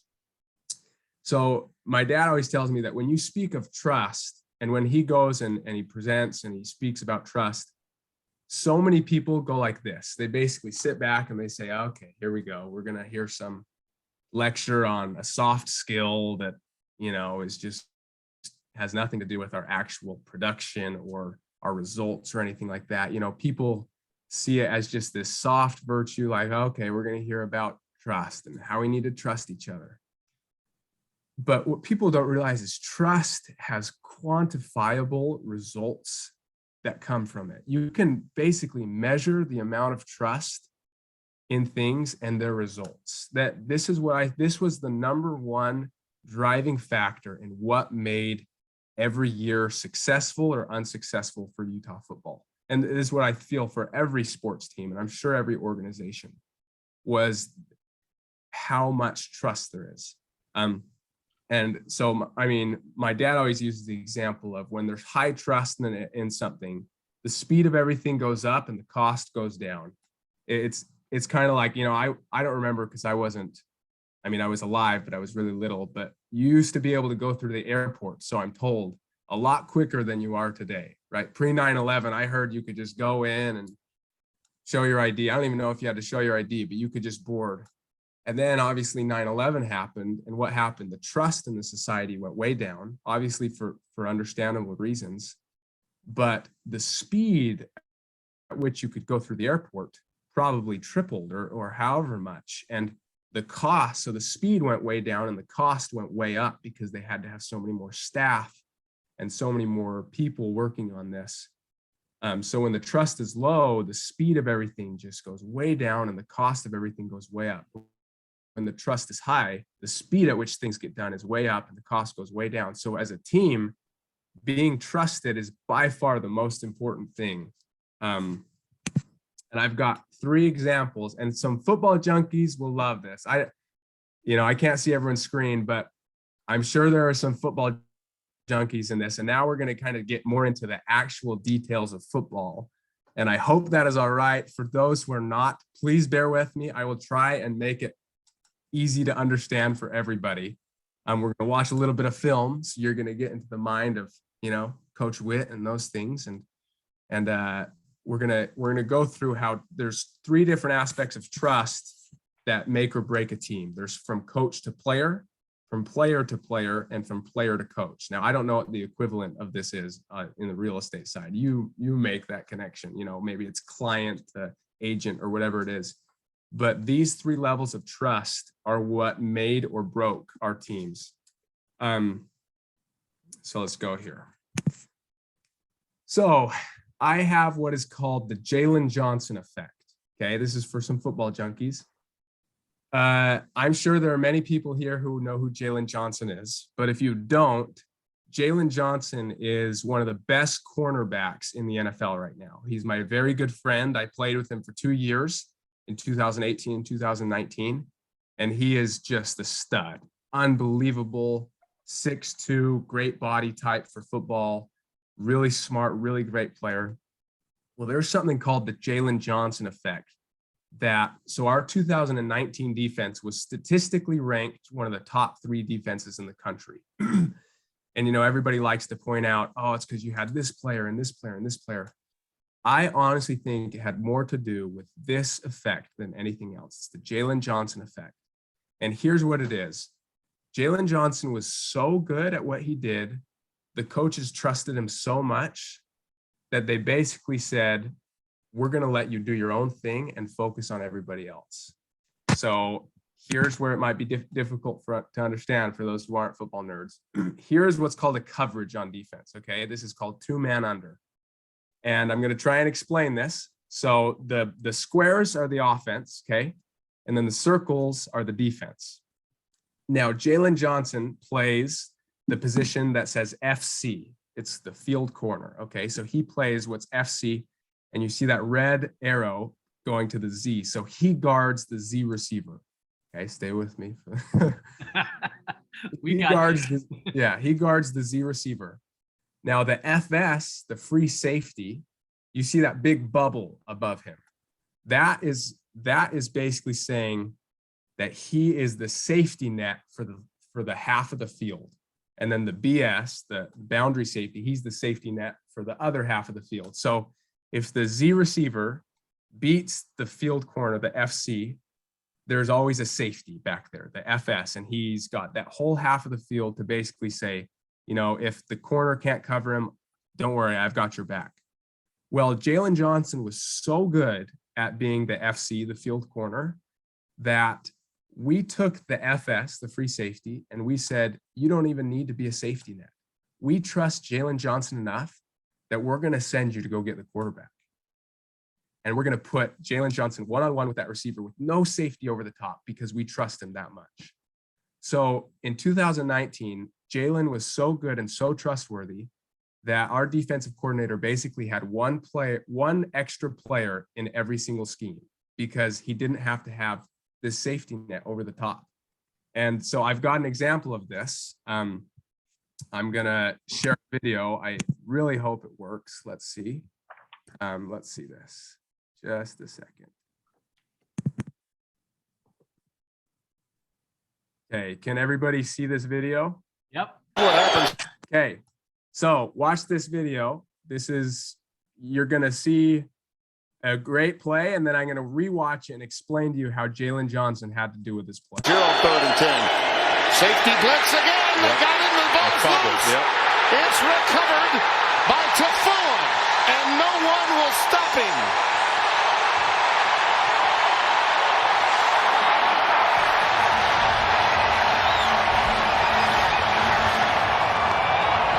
Time.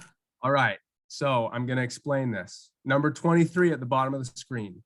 He's that free safety. He normally is that safety net, but because Jalen is so good, he doesn't have to be the safety net. He can go and get the quarterback, and this is what opens it up. Will get lackadaisical with the ball. That's where the pressure came from both gaps again. Bernard Francis, we told you 3 plays ago until you. All right, now I'm gonna do share of my screen. Sorry.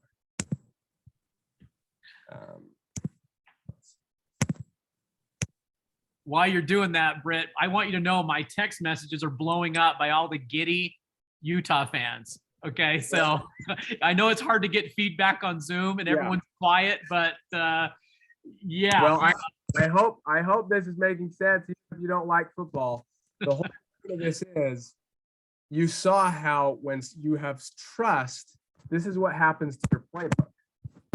A low trust playbook, you have this many options. A high trust playbook, you have innumerable options, right?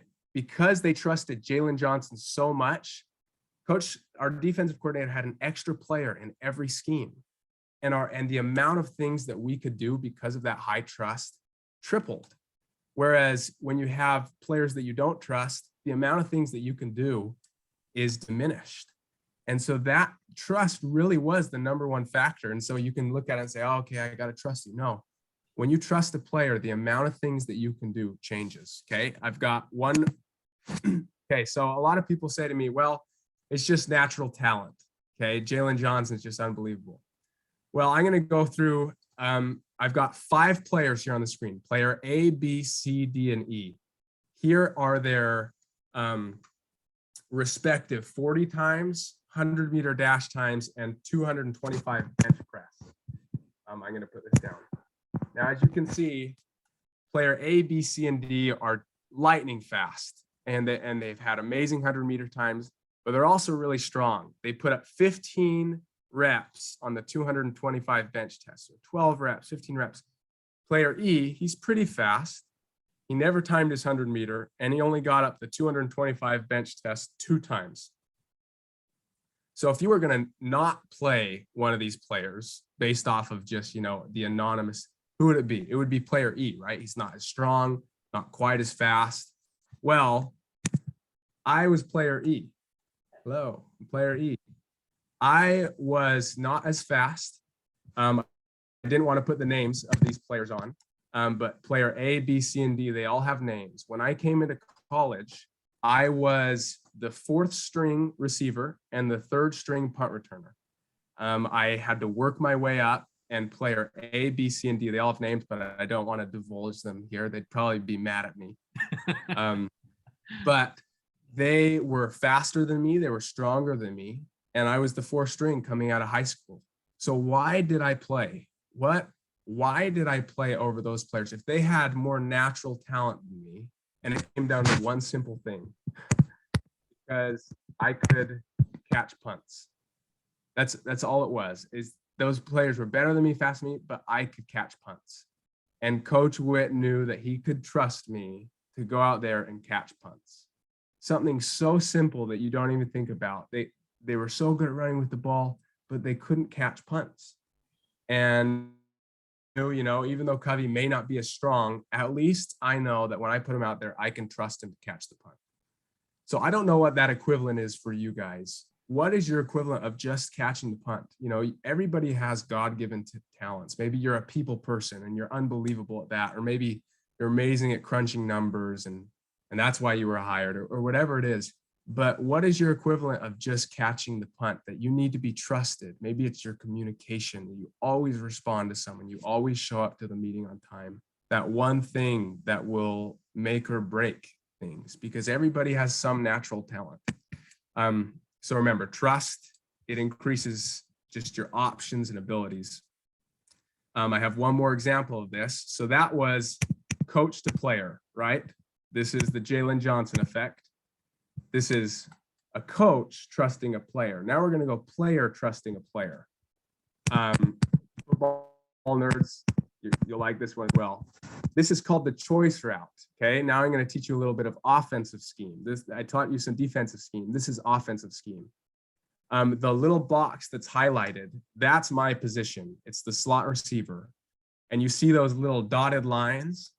That basically means that he can choose where he goes.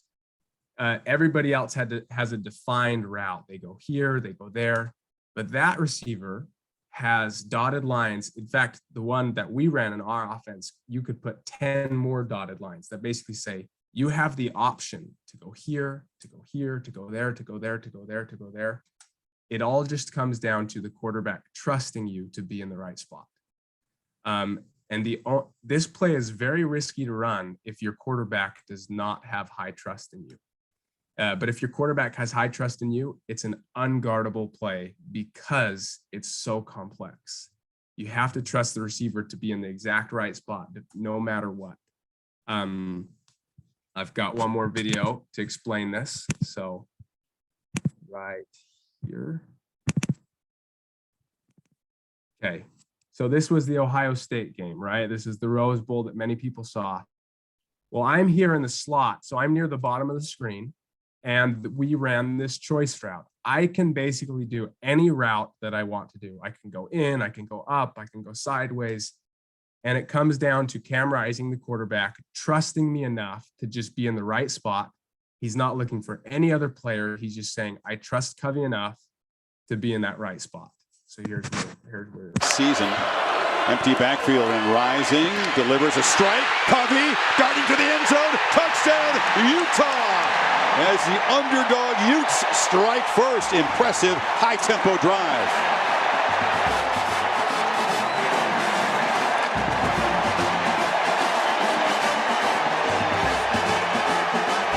You got Zach Harrison. Instead of rushing, he drops. Steel Chambers drops outside, and it creates a nice little soft spot in the zone. The danger here.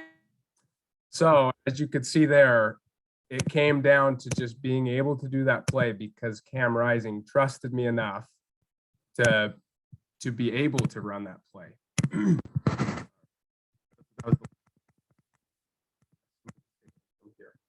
So once again, the same trust. High trust playbook is big. The amount of things that you can do. A low trust playbook is small. The only reason why Cam Rising and I had enough trust to do that is because we repped that play thousands and thousands of times. I know that certain things in the workplace or life or anything, they seem so repetitive, these small tasks that we have to do. But Cam Rising and I probably ran that play over 2,000 times in the last 2 years. We've ran that route over 2,000 times in the last 2 years. And sure enough, you see it show up, but it's only because we had that trust in each other. Okay, my last part is it's the coach, or let's see, we did coaches to players, we did players to players, and now it's players to coaches. I've played for some amazing coaches in my career. Here are, I'm sure many of you recognize them. Here are 3 coaches that I truly admire that I have played with throughout my career that are just amazing coaches. Coach Whittingham up there. I wanted to pick a goofy picture of him, but I know he'd never forgive me. So that's Coach Whittingham. Then there's Coach Scally in the corner, and then there's Sharif Shaw, Coach Shaw at the bottom. These 3 coaches have had a profound impact on my life and on how I understand coaching. And the reason why they're great coaches is because they're trusted by their players. Now, as a coach, so one day I want to be a football coach. I would love to. And it's hard for me because one thing that I've realized about coaching is you're not liked by a lot of your players. Isn't that weird to think about? Think if you have 12 players under you only 2 or 3 of them are going to be playing on the field. So the other 9 are really going to be angry with you. And they're going to say, this coach, you know, he doesn't like me. He plays favorites. He has preferences. A lot of times coaches aren't liked by their players, at least in the moment. And it's hard, you know, I'm not excited for that part of coaching. But it comes down to this: to be trusted is a greater compliment than to be loved. These coaches, they're not worried about being loved by their players in the moment. They're more worried about being trusted. I've played for coaches who are the opposite, where they get along great with you and you love them, and they're like people pleasers. But when it comes down to it, you can't trust them. I've also played for coaches who are the opposite, and they may not, you know, be the nicest or whatever in things, but when it comes down to it, you trust them and you respect them, even if you don't like them in the moment. And every single player that didn't like these coaches in the moment, they always come back later in their careers to Coach Witt and Shaw and Scally and say, I now understand why you were hard on me or why you were the way you were. So you can be both liked and trusted, but it is a much greater compliment to be trusted than it is to be liked. I'm helping a lot of my teammates right now with their agency process. They're picking agents for the NFL. And I've had a lot of teammates go through this with me, and they're talking to me and they're like, okay, so I have this agent, and all of these agents are offering crazy things. They're like, hey, we're going to have a Lamborghini pick you up when you arrive here. We're going to give you $15,000 right off the bat. We're going to do this or do that. And so they're really trying to be really liked by the players, right? But then I always ask the players, when it comes down to it though, can you trust them? Like, I know you like them as people and they're awesome and they hang out with you and things, but can you trust them as to do their job? Because that's what it comes down to, is can you trust them? It's not, do you like them? That can be part of it for sure, but do you trust them? Coaches lose their credibility the moment that they just make empty promises to these players and they break those promises and there's no longer trust. So the moment that you break a promise with a client or with an employee or with a partner or whatever it is, you still may be liked by them and have a great relationship, but can you be trusted? That is a much higher compliment than to be liked. So the trust increases your options and it makes everything go faster. The last example I have for this is I have a marketing agent myself, so a lot of you have seen this new rule with name, image, and likeness, where college athletes can make money off their name, image, and likeness. Well, once that happened, it was the wild, wild west. We were like, what do we do? What do we sponsor? A bunch of my teammates went and sponsored random companies. Like, look at this new chapstick, you know, just random. Look at this cookie they were sponsoring. Everybody went and got agents. Now, in these agency contracts, there's a 20% clause. It's pretty standard among all agencies. The marketing agents, they say, any deal that we help find and negotiate for you, the player, you give us 20% of whatever you make, right? And so a lot of my teammates, we have these conversations and they'll get a deal offered for like $1,000. And they say to me, I'm not going to pass this over to my marketing agent to have him negotiate the terms, because then I have to give him 20%, right? I'll have to give him $200. So I'm just going to do this on my own.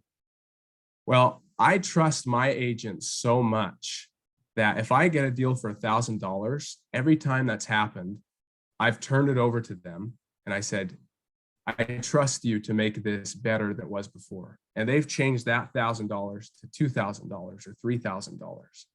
Then I have to give them the 20% still, but I trusted them enough to hand it over, even though it looked like a sacrifice originally, and they were able to make more of it. Whereas a lot of my teammates, they're like, oh, I don't want to have to give 20%, so I'm going to not do this with them. Well, I trust my agents to do their job. And I know $2,000 probably doesn't seem like a lot to you guys or something, but for a college kid, it's unbelievable. It's the greatest thing ever, especially a married college kid, right? We're both trying our best. But I trusted my agents enough that even though I had to give them 20%, I knew they would make more of it. So it comes down to trust. So to recap, right? the two important things with making or breaking teams. The first is, yes, you can focus on, or you can talk about weaknesses and acknowledge them, but focus on strengths. Your success as an individual and in partnerships has less to do with building your weaknesses to the level of your strengths and way more to do with building your strengths past that of other people. And then the last part is that trust increases options. When there's high trust, the amount of things you can do triples. When there's low trust, the amount of things that you can do diminishes.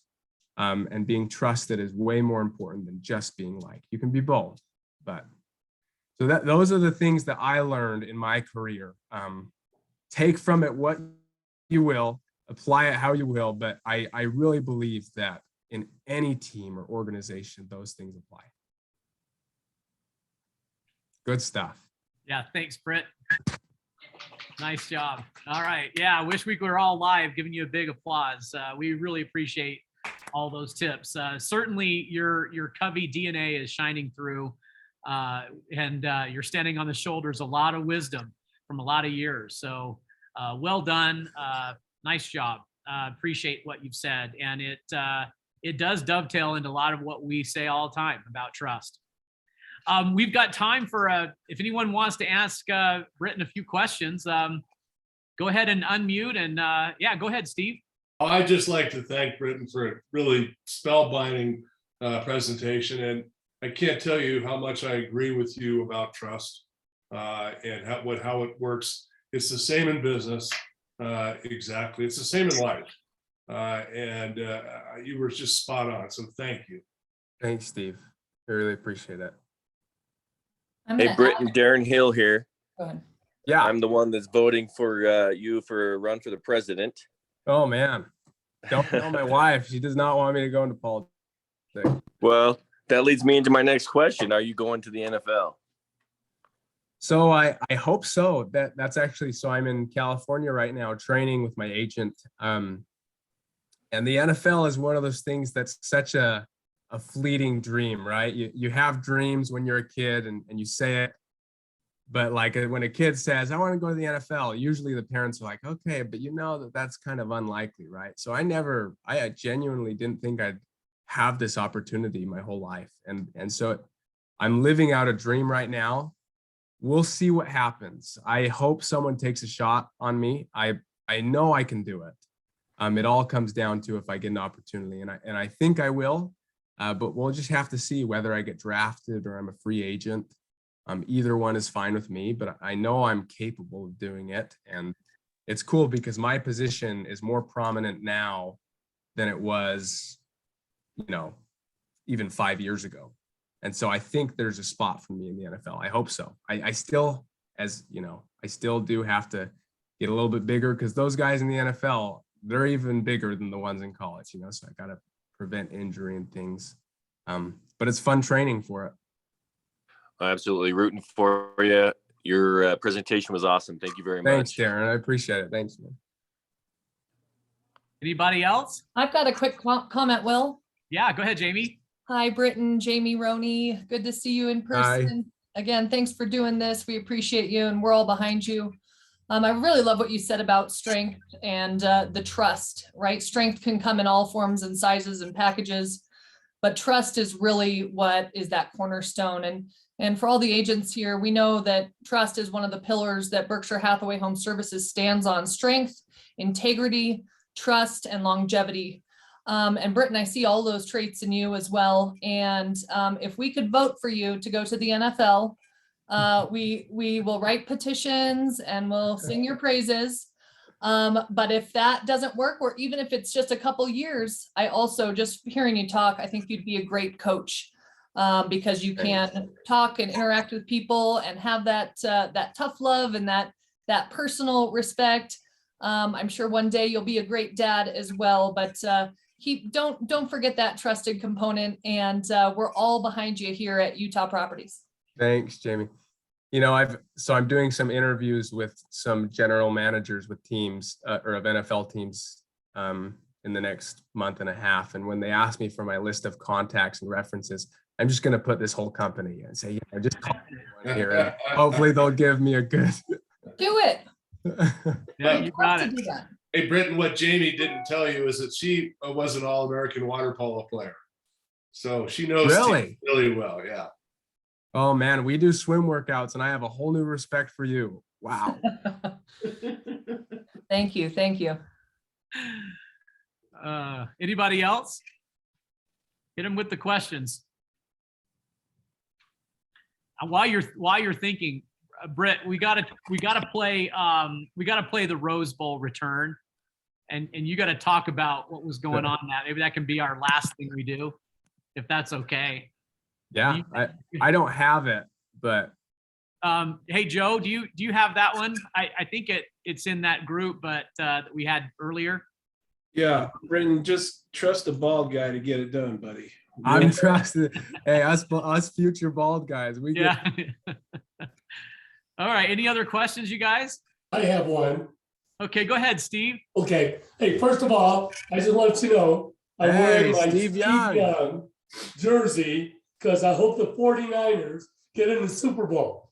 So, Brendan, I just want to know when the kick returns, when you're focusing on the ball, how do you know whether to do a fair catch or not? Yeah. Good question. That's a great question, Steve. And it's funny because I hate fair catching. It's like my least favorite thing to do in the world. Yeah. Because, I feel like a wimp when I fair catch. Right. But so here's what it is. And you could go into a lot more detail. But from the time the ball's kicked to the time you catch it, it's usually on average about 4 seconds. The first 2 seconds that it's going up in the air, those 2 seconds, you're determining where it's going to land. The last 2 seconds that it's in the air, it's all about peripheral vision. And you're seeing both where the coverage team is and where the ball is in the air. So the first 2 seconds, you don't even worry about people coming down because they're so far back. Right. The last 2 seconds, it's using your peripheral from where the ball is at its apex to when it's coming down. And watching film is what helps me a lot because you see, okay, this guy's a threat to make me fair catch it. This guy's not a threat. I don't have to worry about him. So, but sometimes I disregarded all of that and I didn't fair catch even when I probably should have. So I may not be the best one to ask. Okay. No, because I can't imagine you have these guys coming down on you full bore, 200 pounds, and you're going, now, do one of your, trust in your teammates, do any of them kind of yell at you and say, go for it, or it's all your decision usually? So no, it's all my decision, and I am the one that needs to trust them because I'm the vulnerable one back there. In the Oregon game in the Pac-12 championship, there was one play where I definitely should have called fair catch, but I didn't. I caught it, and some of you may have seen this. I just got destroyed. And that's new for me. I caught it and got destroyed, and then I got up and started talking trash. Oh, Whit told me, he's like, you may be the only player in the country that would not call fair catch, get absolutely demolished, and then talk trash as if you did something good. I think that goes back to kind of mentality of being an undersized player. No, I can relate. Okay. Thanks a lot. Thanks, Steve. Okay. Hey, Britton, why is it that you can catch a punt better than other guys? So catching a punt is an underrated art.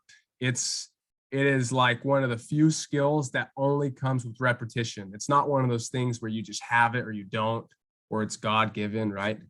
It is a skill that you learn through repetition. And I knew that was going to be my way on the field. So that's all I did every day. I got the punter from BYU at the time. His name was Johnny Linehan. And I had him come to my backyard and punt me 50 punts a day.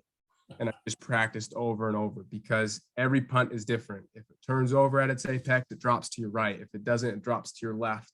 If there's a little bit of wind, it sails. If there's not, the knuckleballs always move about. So it's just an art. And that only comes with repetition. And so those other guys in front of me, they kind of just relied on their natural talent. And that's why they couldn't do it. It was shocking when they got there and they realized, oh, this is a lot harder than I thought it would be. Wow. I don't think I'll ever watch a punt the same way now, Britt. What a breakdown. Anybody else? Last try here before we play that 97-yard return. Okay, well, Joe, go ahead and play it, and then Brett, will you just tell us like what's going through your mind as this all happens? Main thing is just fear. Run away. Only Buckeyes with 40 or more in a year. He could just work on that action.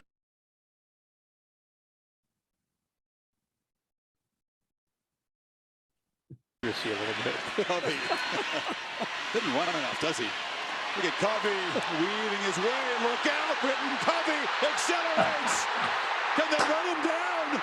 No, they can't. Britain Covey, yet another house call as a returner. So my family was actually in that corner of the end zone there. My family was in that corner of the end zone that I ran to, and I blew my wife a kiss. Nice. I got lots of brownie points for that. All right. Yeah, well, you probably just got a lot more brownie points with all the women today. Nice job, Britt. So you got all this fear.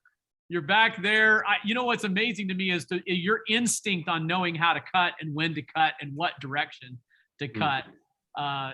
But like you said, Will, you could point out 5 or 6 blocks in that return that if they don't happen, I get tackled way back there. So it's, everyone has their role and they just fulfilled it perfectly. Yeah, well, and you trusted your blockers because it's almost instinctively that you knew that they were going to block that way. Right. I don't know who it was, but someone took out 3 guys there in the Connor center. O'Toole. Who was it? Connor O'Toole. Yeah. That, and that's where you broke through. You know what else is just interesting that you said you're not that fast and yet you're outrunning these guys. I mean, yeah, I still, I'm still fast. Some of the players were faster than me that were ahead of me at the time. Got it.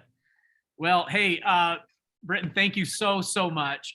We appreciate everything you said. And I can tell now that it was a perfect match for our company. You're speaking our language on trust, as Steve Roney said, and Jamie said. We love you, man. We want the best for you. We'll be cheering you on. I think someone's going to take a chance on you, Britain. They're going to. I hope so. Yeah. Just like all the chapters of your life. Someone said you couldn't. You proved them wrong. You've got the daily disciplines around it too. I applaud you for that. You're on the right track. You're on a happy track of life. It'll be fun to watch you. Don't be a stranger for us. You're welcome in the Utah Properties, Berkshire Hathaway, anywhere, anytime. We'll be big fans of yours and cheering you on. So stay in touch. Let us know how it's going. And we appreciate you sincerely. So go Utes. And this is Thank you. And thank you. I'm reading all the comments. I wish I could respond to all of them. Thank you. Seriously, that means so much. So. All right, well, we're going to let Britain go, you guys. Next up on the deck is Jimmy Burgess from Northwest Properties in Florida. So let's go ahead and take a 5-minute break, get your phone calls out of the way so you don't have to multitask. And we'll see you back at 11:35. 11:35. Thanks, everyone. Thanks, Britain. Thanks, Britain. Good job.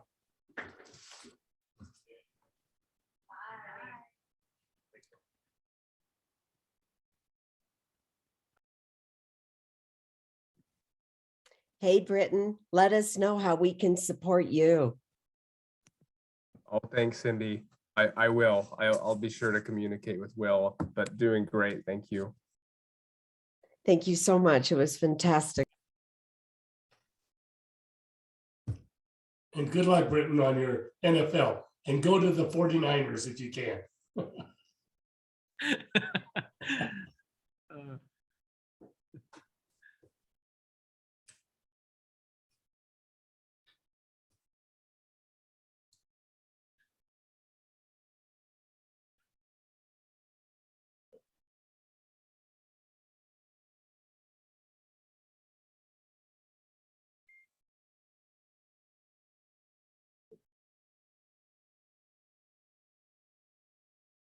Oh, my grandson was watching. Hey, Dylan.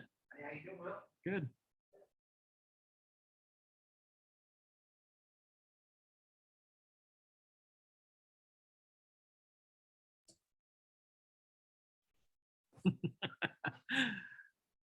It's funny.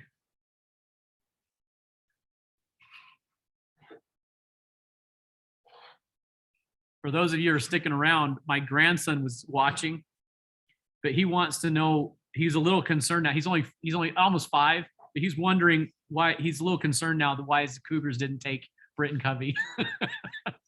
This is my grandson. He's a Cougar fan. So you say mistake. Right. Whoops.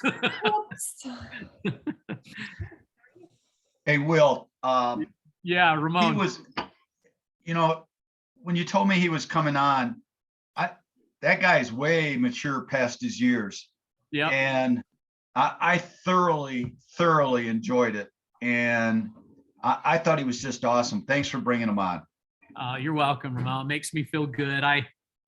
You know what? The stars needed to align a little bit on that one. I got to tell you, but I'm glad you feel that way. And I feel the same. As a matter of fact, and I don't know if this is appropriate, if we could have his email just to send him a thank you. Yeah. I'll tell you what, I'll ask him. Yeah. I think that's appropriate to ask him, but I would like to personally thank him. I thought it was awesome. Okay. And I hope he goes to the Detroit Lions. Okay. They need him. Hey, Will, Yeah. Just working with Britain leading up to this, I think it would be good if we collected all of those notes with Ramon's comments and we collect them all. Yeah. And send it to him. It should come from you, and then he can still have everyone's email address if he wants to respond to them directly. That's a really good idea, Jamie. I know as a presenter, all the thank yous and the feedback and all of that, it means a lot. So I think that's a great idea. Nice job. Yeah, I'll coordinate that here coming soon. Okay. Hey, Jamie, how are you, my friend? It's been too long. Oh, Jimmy, what's up? Hey, I just want to say this. I feel like Will owes me a dinner at convention for putting me right after him. And let me say this, as a not at his level, former college athlete, I feel like this is like the before and after show. And I did want to say, because I noticed that, and he brought it up, you can't outrun Father Time. He's undefeated. So I'm looking forward to, year 2045 or so, when he's head coach of the Utes, and remembering this day when he spoke, because that guy right there is going places. So He's going places. I agree, Jimmy. Well said, Jimmy. Sorry about that. And of course I'll buy you dinner at convention. I mean, come on, Will, what are we doing here? I should have been, By the way, Jimmy, this is his kind of MO, Will Cooper. So he always does these motivational, inspirational things, and then he goes, and we'll turn it over to Jamie in marketing. Oh. Yeah. So apparently, I am sitting in and playing the role of Jamie today. Just the second act, so to speak, I guess. So I guess that's okay. I like that a little bit. So.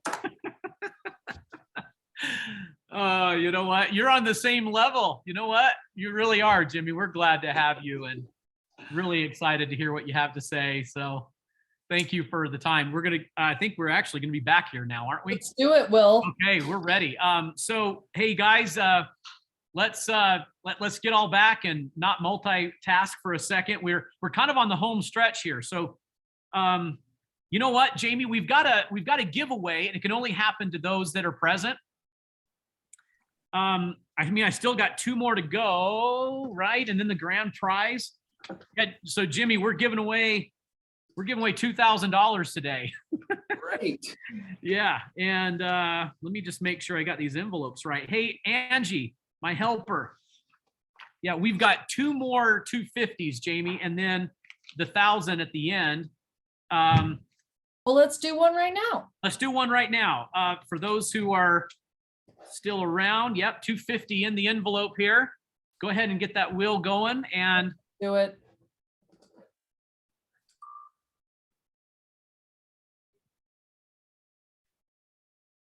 All right, who's going to be another lucky winner today? All right, Bev, a great agent from Park City, our Saddleview office, Bev Beck. good friend of mine. Also, of course, you're all good friends. Congratulations, Bev. All right. Yeah, here you go. 250. So Angie, this is for Bev. Angie will get that to you. Congratulations. Thanks for sticking around and participating today. So, okay. So here's the final agenda. We're going to have, Jamie's going to introduce Jimmy. We're going to turn some time over to Jimmy Burgess, who will give us some tips on unique ways of getting listings for this year. When Jimmy's finished, and that will be about, Jimmy, you want to take like the 20 to 30 minutes we talked about. And then when Jimmy's finished, we'll come back for some concluding inspirational thoughts and some direction. I'll wrap up the goal setting pattern and give you, I wanted to tell you a really inspirational story that happened this year with one of our agents. And so stick around for that. And then when we're finished, we'll give away that $1,000 to someone who's lucky enough to win it. So, all right, Jamie, go ahead and introduce our next guest speaker. So part of my introduction here is to remind everyone of the values of Berkshire Hathaway here. So I'm just going to share a quick video, just a part of it, so that I can show you guys this. So take a look. Speaking of trust. Trust and integrity are core to Berkshire Hathaway Home Services brand, and our network members pride themselves on becoming a part of their clients' and customers' lives so that they can understand their needs as they evolve over time. Home Services will be around tomorrow, next week, next month, and a century from now. If you're making an investment in what may be the most important asset you'll ever have, you sure want to know that when you have any questions about anything or whatever may come up, that you don't find a little sign on the door that says out of business, and that'll never happen with Home Services. Trust, integrity, longevity, and stability. At Berkshire Hathaway Home Services, we believe the more you know about real estate, the more you'll value a Berkshire Hathaway Home Services network sales professional. Nice. I'll put that in the chat for everyone following this, and maybe send it out via email. It's just a good reminder for all of us. I know we get stuck in our day-to-day business, but I wanted to bring that up, one, to follow on Britain Covey's great compliments of trust, but those values of trust, integrity, longevity, and stability. And I'm also going to add a little extra one for Jimmy Burgess is a sense of humor. Don't take ourselves too seriously. Have fun in what you do. We talked about this earlier. Will is our mental headspace. Yes, we want to be successful. We want to plan. We want to go after that. But the quality of life is really good too. So I just wanted to take a minute and introduce my friend and colleague, Jimmy Burgess. He is the business growth professional working with Florida properties, but also with Berkshire Hathaway as a whole. And Jimmy has sold over $500 million of real estate in his career. He's speaking at this year's annual convention. So for those of you going to convention, you'll want to note his university session on how to have your best year in real estate and in life. So I'm really excited about that. Jimmy, you know, I'll be in there, maybe heckling you a little bit at that presentation. But I had the honor of meeting Jimmy in person at the 2019 Global Berkshire Hathaway Marketing Forum held there in Florida.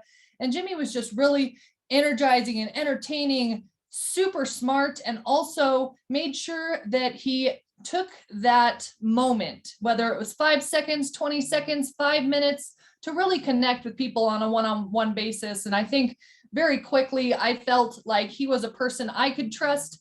Lo and behold, Will Cooper and I had some brainstorm ideas. I said, what about Jimmy Burgess? We called him and he was right there for us. So Jimmy, thank you for that reciprocation. We know your values are in line with ours, and I can't wait for you guys to hear from Jimmy Burgess. Take it away, buddy. Well, thank you, Jamie. I'll say this because I do a number of these. Y'all's leadership, and there you go. So if you're wondering where I'm at, I'm in Northwest Florida in Lower Alabama. So if I get y'all with y'all just let me fly with that, okay? But y'all have literally, I would put y'all's leadership team up against anybody. The things that when I first met Will, I met Will same time I met Jamie, just like the business planning map that he has, and the things that y'all probably already gone over today, is as good as anything that I've ever seen. And so I appreciate Jamie, I appreciate you, Will, for inviting me. And main thing I want to do today is just get you guys, I'm literally going to, as quickly as possible, get you as many ideas as I can that are working for us in Northwest Florida right now, so that hopefully when you leave this, you have one or two things that you can apply in your business that's going to make a difference in this year. Biggest issue we've got right now, obviously, is listings. And so what I wanted to do, and what Will's given me the opportunity to do, is to share with you some of the things that we're doing to generate some listings in a difficult environment to generate listings in. So I want to get right to this, and I may share my screen, Will. I'm going to see how this goes. I may not, if that's okay, because I may do it even at the end if we get there, but because I want to get all of these ideas to you as quick as possible. Sounds the great. First one is this. I'm going to tell you all a little story. 2018 was the last year that I was in sales, going into the fourth quarter of 2018, before I shifted into the position that I'm in now. I was running a team, and I decided what I was going to do is I knew that going into the next year, biggest obstacle we were going to have, even back then, was generating listings. So what I decided to do is I wanted to do unsolicited video CMAs. Now, I'm going to give you the background on this. I'm going to tell you exactly how to do it, but let me give you my thought process. I decided what I was going to do is each and every day that I worked that fourth quarter, I was going to take the time. I used BombBomb. You can use Zoom. I recorded my screen where I was a little part down at the bottom, shared my screen, and I went through the value of someone's property. Now, these were unsolicited. They didn't ask for them. These were past buyers of mine. These were people that had mentioned they might sell in the next 12 to 24 months. These were people that were in my farm area. These are people that I'd given an updated valuation to before. I really went down and broke those down and really started with the people that I knew that I needed to send these to the best. Let me just say this. I did 72 of them. I didn't work every day that 90 days, that last quarter. We had Christmas, Thanksgiving, some holidays, but I did 72 unsolicited video email CMAs. I emailed these out to these folks, and I generated over $11 million directly from this. And over at that time, we didn't sell everything. $9 million worth of actually closed volume directly from this, with literally a 20-minute-a-day strategy. So I'm going to share this exactly with you. And what we're finding, I've done this for California properties. We've done it in Indiana. We've done it in North Carolina. We've done it here, obviously. And we're seeing results like we've never seen right now as we're coming on the backside, knock on wood, out of this pandemic. People are still wondering, a lot of people are wondering, where is their value? So let me just start with this. The biggest thing that I did on this is I never asked them if they wanted to sell. All I wanted to do was just give them value. And what I found was the more value I added to these folks, the more that they came back and were looking to when they wanted to know what was going on. The reason, I'm gonna give you some of the technical sides of this. The reason I liked using BombBomb, you can use whatever, was because it would tell me how many times they watched it. So imagine this. I come in the next day and I can see someone had watched this video where I gave them their valuation 7 times. Guess who's the first call I'm making today? I'm going to give those folks a call and just say, hey, just want to make sure you received it. They don't know I saw that they saw it 7 times, but that began those conversations. Also, BombBomb let me know if they didn't open it. So I would resend it and say, hey, just want to make sure you received this. It's pretty interesting where your value is. We had about a 90% open rate on these things. And we did it with the titling this way. And then we'll break down exactly what the video looked like. The titling was this. It was their address, valuation update. So we want to be very specific. There were 2 reasons for this. Typically, it gave them the ability, most people want to know what their house is worth. So we use the valuation update with their address. The second thing is during the video, I would say, hey, listen, whether you're thinking about selling or not, if you're curious about where your value was, what we're saying right now is on the hopefully backside of this or the beginning of 2022, you can come back anytime and search in your email, your address or valuation update, and this value is going to come right back up. Couple things on that. And here's the beauty of this. That gave me the ability, because BombBomb let me know if somebody opened it, that here's what happened, y'all. I shifted in this position, stopped selling, and then I'm sitting here. I did this at the last quarter of 2018. In 2020, directly from those 72 I did back in 2018, I began to see pop up on my screen and letting me know that people were opening these things in 2020, that I'd sent them in 2018. And out of those, just watching those and having those people call me back, I listed an additional 5.4 million in 2020 from something that took me 20 minutes a day back in 2018. So this thing's got some shelf life here that other things don't do. So let me tell you what I did. I had basically a couple of things pulled up on my screen. The first one I did is I wanted to capture their attention. So I started the video that I was recording my screen with Google Earth. And so think of this, I would have their address pulled up here. The second I would go to record and it would start recording me, I'd press their address. It does this cool thing where it comes in from outer space right up on top of their house.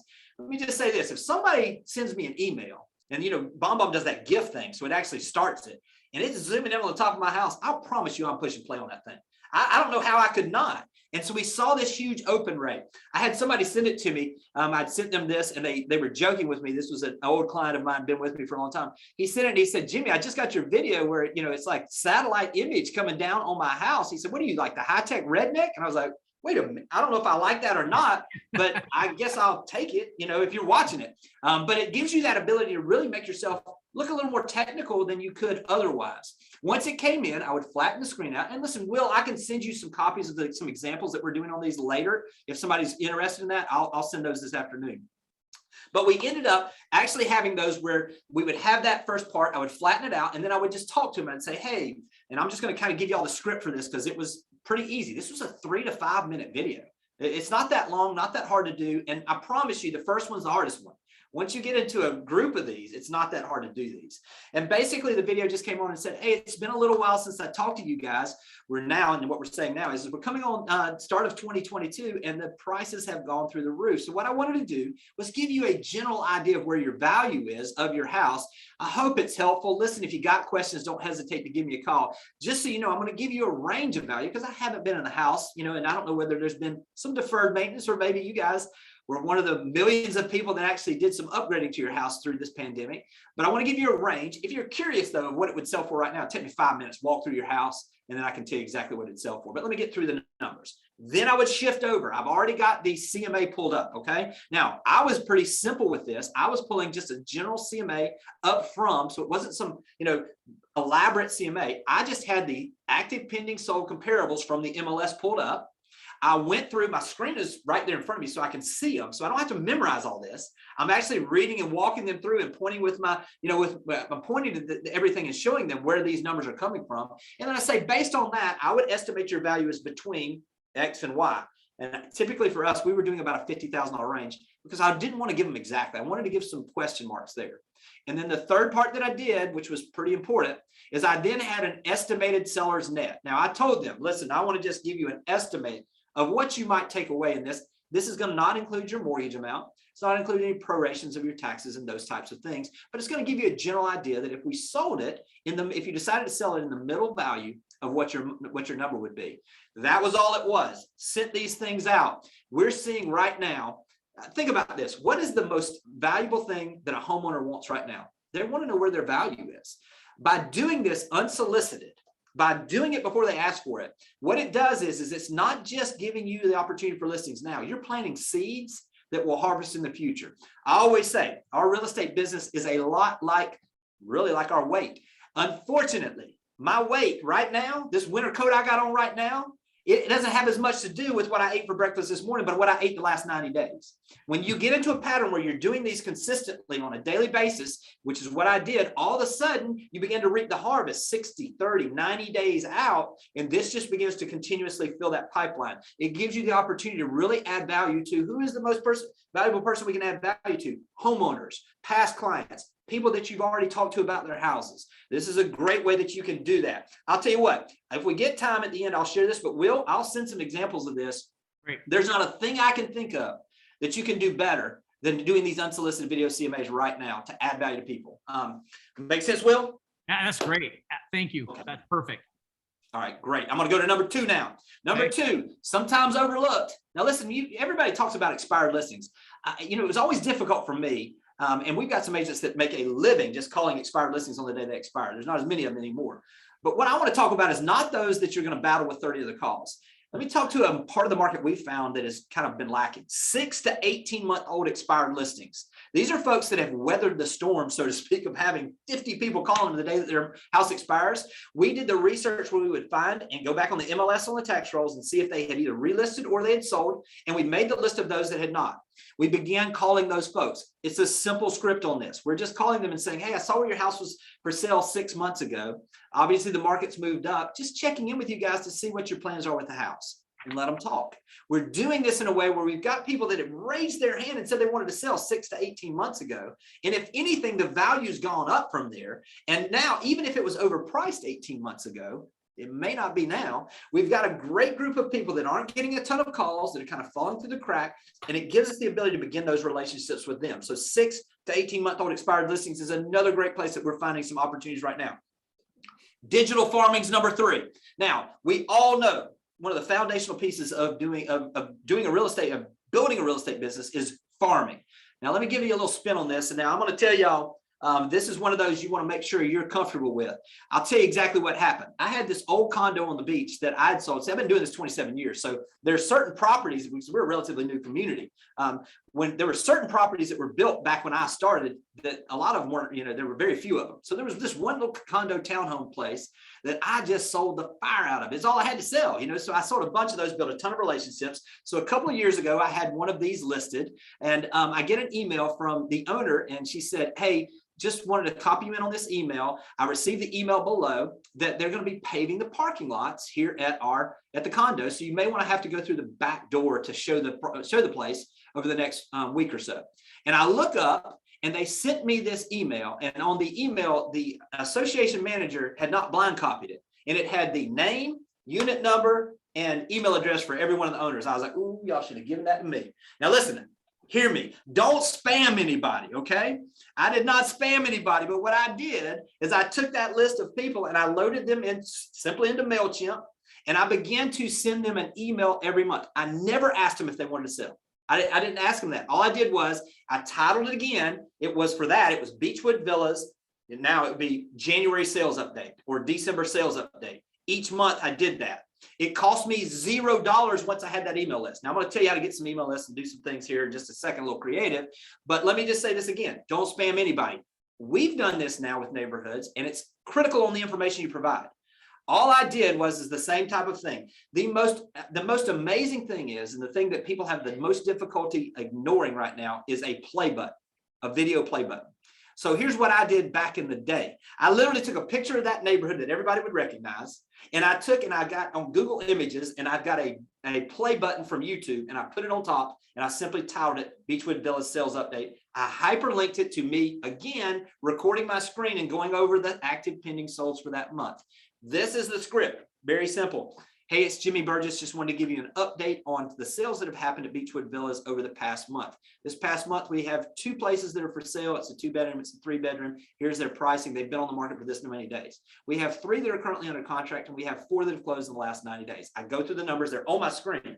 And then I just simply say, hey, listen, the prices are moving. If you're curious about your value, don't hesitate to reach out and let me know if I can do that. Y'all have some areas that have people that are out-of-town owners as well. Second homes, maybe it's investment properties. Same way we do. One of the kickers I did on one of these was that I talked to people when we had opportunities about, listen, just know I'm here. If we ever have a storm or you're curious about your place, I have a ton of people that I just go by and do a quick video walk around. If I can help in any way, just let me know.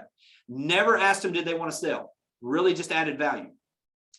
After doing this now for 4 years, we've had 2 people that have sent back and said, because they have the opportunity just to unsubscribe, and some do, that's fine. We've only had 2 people that complained, and their complaint simply was, one of them was, I'm going to be specific. She said, hey, that's an email address that I don't use anywhere else. Where did you get the email address? And we said, well, it's, it's something that I'm going to tell you where we got them now in just a second. But if you didn't get this email, let me tell y'all where you can get some email addresses. They're almost public knowledge now.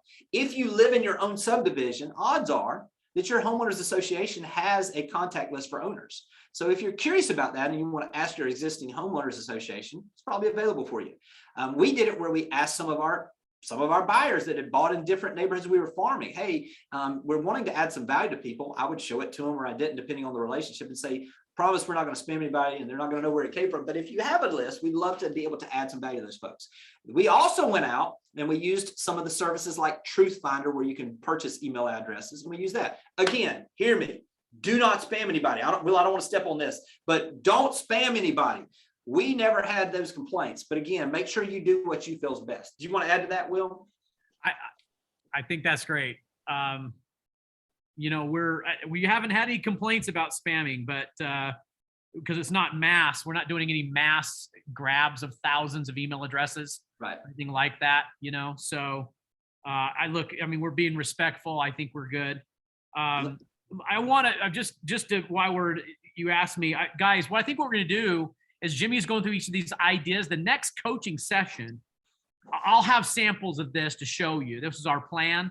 So just so you know, we'll have samples of this to go over, like the email evaluation and the video CMA. So thanks, Jimmy. Continue on. Absolutely. So with the digital farming, there's a number of ways to get those email addresses. I will say, Will, the places that we've had the most luck is not a 400 home subdivision. The place we've had would be a 50 to 100 townhome place or a smaller community because it's more personalized. And typically those have been our honey holes. We say it down here in South Alabama.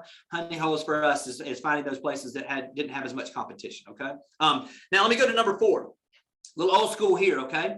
Circle prospecting with buyer needs. Now, we're at a place in our business right now where unfortunately the MLS is becoming less and less relevant, just to be perfectly frank. If we're watching what's happening in the MLS, there are so many off-market deals happening.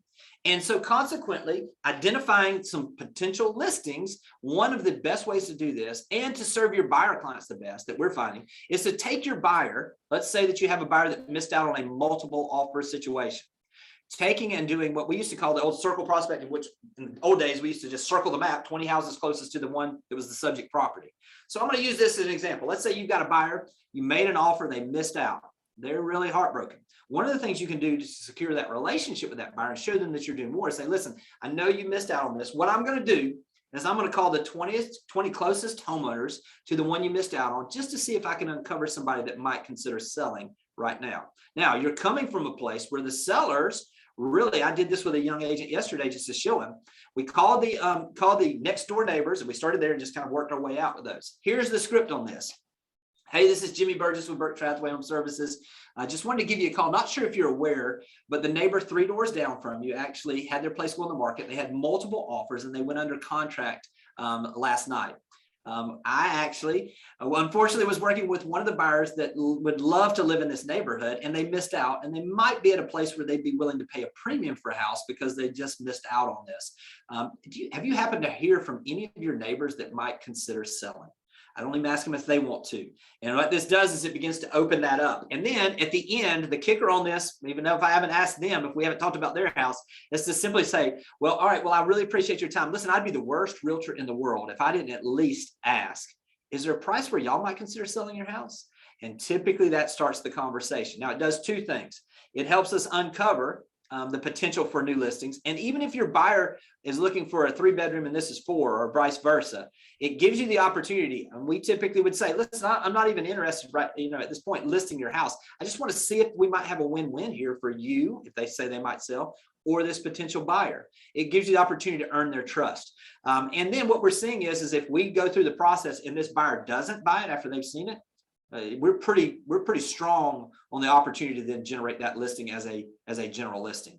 So utilizing those existing buyers you have, making those phone calls is going to generate the opportunities. The other thing it does is it fills you up. Some people have asked me, they're like, well, who do I send the unsolicited CMAs to?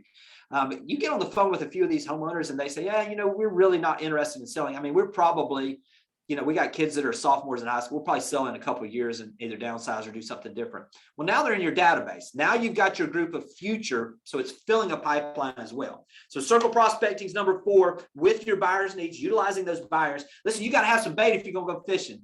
We got a ton of bait right now with buyers that can't find places. Utilize that as an opportunity to help those buyers and potentially learn and find some additional listings as well. Number 5. Focus on feeder market agent referrals. We've all got places. I don't know what it is for y'all. We have places where the majority of your homeowners are coming into, or your people that are buying. For us, Atlanta, Nashville, Houston is a feeder market. Will, do y'all have predominant places that there's people coming from? Oh yeah, and we get Southern California a lot, or California is probably the a big feeder market for us, and neighboring states, so yeah, so true. So here's the strategy with this, Will, is to take and find those markets. The beauty of being a part of this brand is that there are some great agents in those feeder markets for y'all. They are for us. And so what we've done is we've taken that, and so I'm going to use this as an example. If I knew that your market was a feeder market for mine, I would pull up the Facebook page, for instance, for your place, or the website that has the agent roster. I would go in, I would do a little bit of research, start with the highest producers and work my way down, basically sending a email or a postcard that looks like this. We had them printed that had on the front of it, I love referrals from whatever city it's coming from. And then in the inside was a handwritten note to that agent with a couple of cards. And it simply said, we love paying referrals. We have a ton of people that are coming from your area, would love to stay top of mind. And just so you know, we did it this way. The typical is a 25% referral. We'd love to pay you 30% and just know we'll treat them like family. We began to build relationships with agents in these other markets. This is an idea I got from Heidi Harris out of Raleigh, North Carolina. She started this when she started. She then adds a few people each year, and y'all, she gets about 8 referrals a year just directly from the few people that she sends those to each year. This is a great way to begin building relationships in those other markets, and especially if you've had some clients you've referred to other agents, following up with them and doing those things. Don't discount. I saw something this morning. I was thinking about you guys. I saw something on CNBC this morning, and it was a report from U-Haul that said, and it was talking about the places people are moving and where they're moving out of. And they said that California obviously led the nation in the amount of people that were moving out of it. And obviously y'all are one of the places they're moving. And it said it was actually the amount of people that U-Haul helped move out was lower last year than it was the year before. And I was like, oh, is it actually changing? And they said, but the reason for that is because the way the U-Haul system works is people take the trucks wherever they're moving to, and then it just they move them around the country. They ran out of U-Haul trucks in California, y'all. They're coming y'all's way. Get ready. Everybody is making that move. So finding those feeder markets is a great way to find some relationships where you can generate some referrals. 6, focus on orphaned neighborhoods. Think about this. I'm going to use what's in our area. We have some of these track built companies. I'm going to use D.R. Horton in our market. There's probably a ton others in y'all's market where they have a sales team that sets up, they sell out the community, they move on. Every one of those homeowners, and here's what happens in a lot of those cases, is a lot of those buyers work with agents that bring them in, introduce them to the salesperson there, and they don't see them again until closing. So they don't have as much of a relationship. What we're finding is these neighborhoods that have been built that were track built homes that had an on-site sales team that moved on 3 to 5 years after that, which is when the rotation, it's even shorter now, but when that rotation really starts happening, beginning to farm those neighborhoods, making the calls to those neighborhoods, especially those that were on the lower price point end for your place, because here's what's happening with those folks. They've got a ton of equity, and also they have the ability to, they're not just going to be a seller, they're going to buy up. And so you have the opportunity really to find a place that you can find that will lead those things. Those orphan neighborhoods have been a gold mine for us over the last couple of years because it gives us an opportunity really where there's not a lot of competition, and we're getting on the front end of when that rotation begins.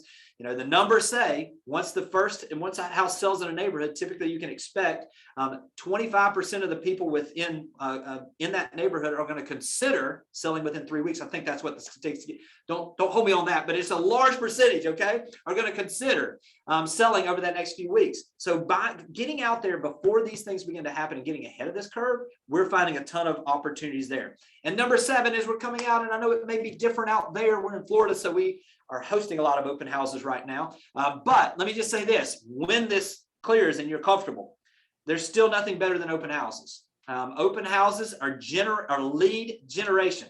Kicker on this is make sure you're letting the homeowners know that you're going to do that. Here's a little trick on this. If you're going to hold an open house, make sure that you market to the owners in the neighborhood to let them know that you're going to have the open house. But what we do is we'll say, okay, the open house is going to be, I'm going to use this example, from 4 to 6 on Friday or Saturday.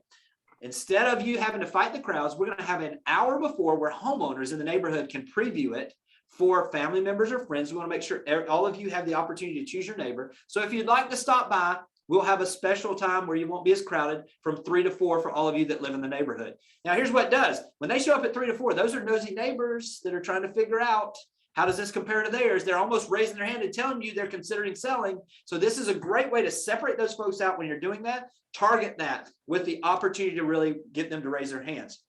Last but not least, I'm going to do a little bonus one here. I know I had 7. Let me do one more. And then I'll turn it back over to you, Will. Help me out social media posts. We are finding that by posting basically a social media post that simply says, I'm doing everything in my power to help whoever it is, my client, find a 4-bedroom, 3-bath house in this area. If you've heard of anybody that's considering selling, please let me know. Here's what we're seeing when we post those. We're seeing people will put other people's names in there. I mean, they're not calling them out, their friends. I mean, it's like nothing private on that. And so obviously we're following up with those folks. We're also, if we're friends with those folks, calling them and saying, hey, I saw you posted that your friend's name. Would it be okay if I let them know that I talked to you and give them a call? We're seeing the opportunity for this to uncover and generate some things.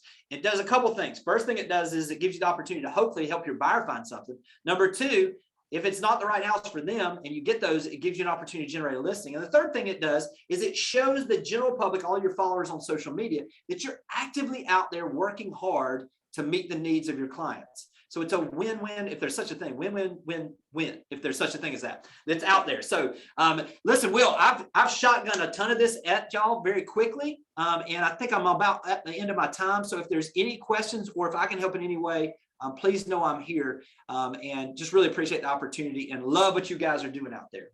Thanks so much, Jimmy. Look forward to seeing those samples, and guys, we'll go over them in the next coaching session next week. So yeah, go ahead and send those over, Jimmy.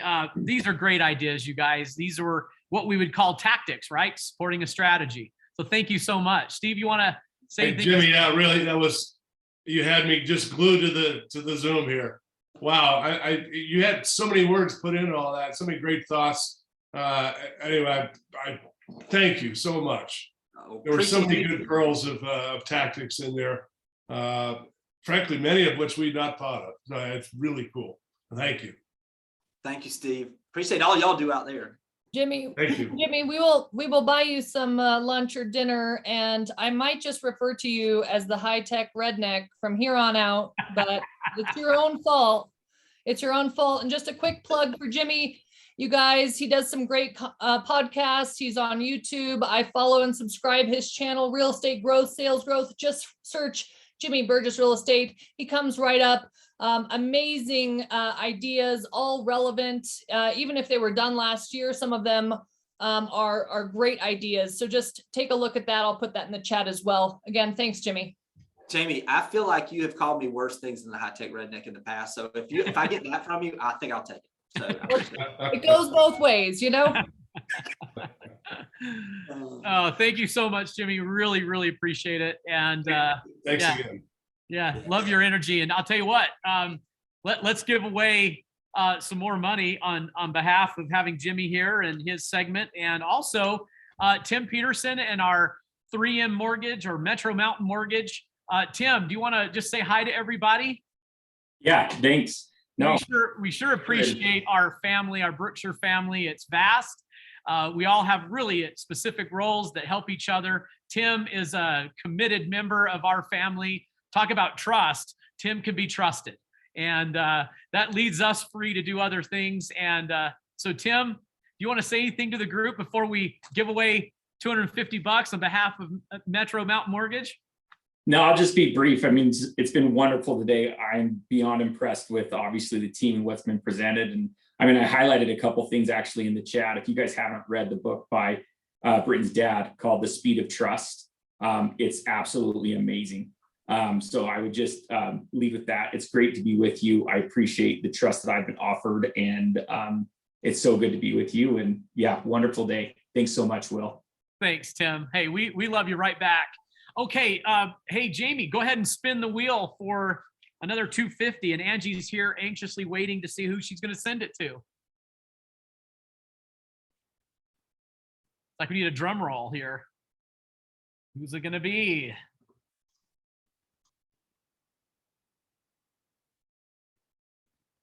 Eric Jensen. All right. All right. All right, Eric, we'll get this to you. All right. Wow. Good job, Eric. He was here sitting here in person here for a minute, just walked out. So we'll get this 250 to you, Eric. Angie, there you go. Now look, stay tuned here for give me like 10, 15 more minutes, you guys. We're going to do $1,000 in just a minute.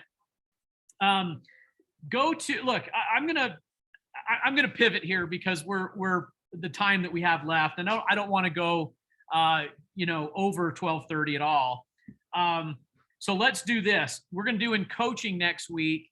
We'll pick up the goal achievement cycle that we have. This is where we would put to work the tactics that Jimmy suggested. We would pick one, we'd put it down here, and we would put the rest of that pattern to work. So things like the video CMA, which I think is a fantastic idea. I'd love to build some accountability partners around that so you guys can help each other and you can pick some prospecting ideas to put to work. So even if we said 5 meaningful contacts a day, we can use the goal achievement cycle in order to launch all that. Okay. Look, we're coming on the tail end here. We had a lot, so I'm going to put a bow on it. I want to tell you a story about a particular agent, and I got her permission to share the story. Although I've decided not to say who it is, but it is one of our Berkshire Hathaway agents. So let me tell you about a phone call I got about. I want to say it was the last week of October, maybe the first week of November. She called me to get, this is very common kind of broker deal doctoring call. If I remember right, we were talking about a $2 million-ish property, and it had a landslide potential issue that was eroding underneath the exterior deck. And there was an inspection, of course, that brought this to the attention. The homeowner, unfortunately, we were on the buyer side. The homeowner was not forthright in the severity of this landslide issue. And apparently, because the homeowners association was already aware of this issue. We had 2 bids. We had a minimum bid of, I think, somewhere around 20,000. We had another bid that could have been 100,000 from 2 different contractors. So it was substantial. And I'm not telling you this to tell you about, a potential deal that failed. I'm telling you this because of the conversation that we had. She would tell you that at this moment of her career, by the way, we're talking about a realtor who's been with us for a long, I want to say at least 10 years. She's Berkshire family, Berkshire DNA, Prudential real estate before that. And I think she's been a realtor for, say, 30 years-ish. Well, she told me that she goes, Will, I just can't believe that this transaction's failing. She goes, I have had the worst year ever. I've had countless deals fail. Every time I turn around, I can't seem to get anything done. I'm really questioning my ability to be a realtor. Maybe this isn't for me. This conversation gets pretty emotional. I could tell that she was very frustrated. And certainly she was in a valley. The lights were dimmed and it was dark time for her. And I really felt for her. And of course, she's asking me, what do I do with this deal? And I said, I hate to tell you this, but let's think about this. We have an opportunity here to give counsel to our client. And the counsel we should give our client is what's right for them. And even though we know that this is going to be yet another transaction that has failed for you, in the midst of a year that is the worst year you've ever had, in which you're questioning your own ability, we have to learn to celebrate something more than the commission. I'm going to say that again. We all have to learn to celebrate something more and bigger and grander than the commission. And I said to her, I think the gold medal here is that we do what's right when all the odds are against us and it's piling upon you. And I said, I think you have got to learn to celebrate that. So in this moment, we're going to call the buyer back and say, look, this is probably one of those transactions we should highly consider canceling. Well, what do you think happened here? So this was the worst year this agent's ever had. In November and December of last year, 2021, this agent closed more business than she's ever closed in her entire real estate career. We added it up. It was about, if I want to remember, I know she's on, so I don't mean to exaggerate, but I'll use the number was between 7 million in volume and 9 million in volume, if I remember right. Her overall income from last year to previous years was in excess of $100,000 more. And yet there was this moment where she questioned her entire ability. It was dark. She felt very weighed upon, could not believe she was calling yet another client to say, I think we should cancel this deal. Well, if you want to know how that turned out with that transaction, we did find a way. We found the windows open, even though doors were closed, like many contracts we get and offers we get. We found a way to work through it. We did, the buyer was quite aware of the value of the property, even with the potential repairs to the slide under the deck. Even though we could not trust the seller because they were not forthright in it. The buyer went eyes opened and with the warning and counsel with honesty from our agent, went ahead and closed on this transaction. If I remember right, this results in trust, right? That also led to additional referrals and additional business. This has been an interesting, challenging year. I worry about our mental health with all of us. I want to encourage you to, when it's really dark, to just remember that the answers are around you. Even though we not be physically located in the same room or in the same building or the same floor, we are still here for you. We are a phone call away. We can talk about whatever you want to talk about. We have answers. Our team is vast with verticals that are deep in a lot of different areas. So please reach out when needed, and we will try to be proactively reaching out to you and see if you need help. Often that you cross my mind and I reach out and just say, hey, how are you? Look, I think it's darkest before the dawn sometimes. I also do know that you need to calendar your rest. You know, when you get on an airplane, remember they tell you to put the mask on you first and then help someone else. You know, you got to fill your coffers so you can help someone else. So stay healthy, mentally healthy, physically healthy, try to eat right, get your exercise, study something that makes you feel like you're becoming more than you are. And you know what, to Britain's point, look, study your strength, make your strength even stronger. We all have gifts and we can make them better. And I hope that we can do that. It goes without saying, I can't, look, I'm as authentic and transparent as I can possibly be. When I tell you I love you, I speak not only for myself, but I know that our owners love us. The Roney family love us. Their heart is in it. Our leadership team love you. We think about you all the time on how we can solve your problems, remove obstacles, make things easier, give you a resource you could leverage. We think about your clients, your buyers, your sellers, and all the things that go along with the complexities there. And we have an amazing thing going here. You're a huge part of that. If you ever need anything, we stand ready to help, ready to lift where we can, and love you along the way. It's been my pleasure to be with you today, and thank you for joining me and trusting me and along with the rest of the leadership team to help be a resource for you. I look forward to seeing you in more coaching events. Next week, we'll have another great one. They're all recorded if you missed them. I would encourage you to do so. Those who are probably not here and are not consuming are probably the ones who need it the most. Let's also make a focus to look out for the agent that's next to us, the friend inside of our company that might need a lift. You never know, guys, who's struggling with things, all right? We have a big family, so the odds are that we may have people to struggle. Go find someone to love after you take care of yourself, and you'll have a happy life. Okay, that's all I have. My goodness, we're going to give away. Steve, go ahead, and we'll give away $1,000. Well, on behalf of everybody on the call and those not on the call, thank you so much for your inspirational leadership, your dedication, your enthusiasm. It's infectious, and I think everybody on this call felt it and continues to feel it. So, thank you very much. You're welcome, Steve. I love your family, love you. And want nothing but the best for all of us. So, all right, well, hey, before I get too girly and shed some tears here, I tell you, I blame my 4 daughters, all right? I raised 4 daughters, this is what happens. But let's give away our grand prize. Jamie, who is gonna win this $1,000 that I have in this envelope? Oh, wait, where'd the envelope go? All right, let me show it to everybody. All right, here it is. There it is, $1,000 we're gonna give away to a lucky winner. You gotta be present to win though. And we're gonna hold you to this one. Hey, Jamie, let's make sure if we spin the wheel and they're not in, we spin it again. Is that fair, you guys?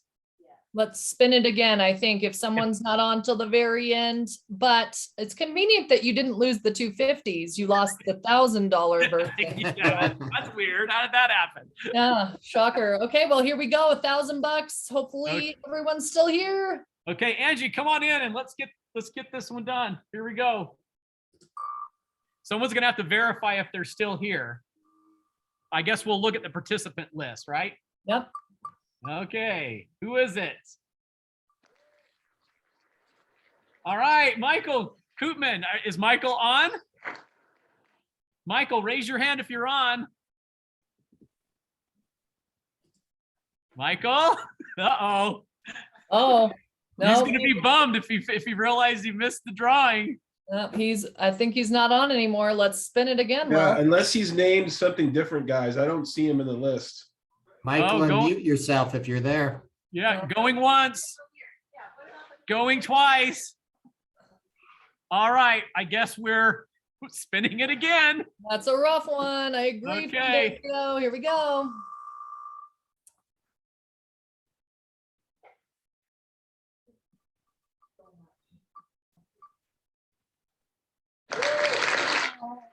Amanda Wow. Chan.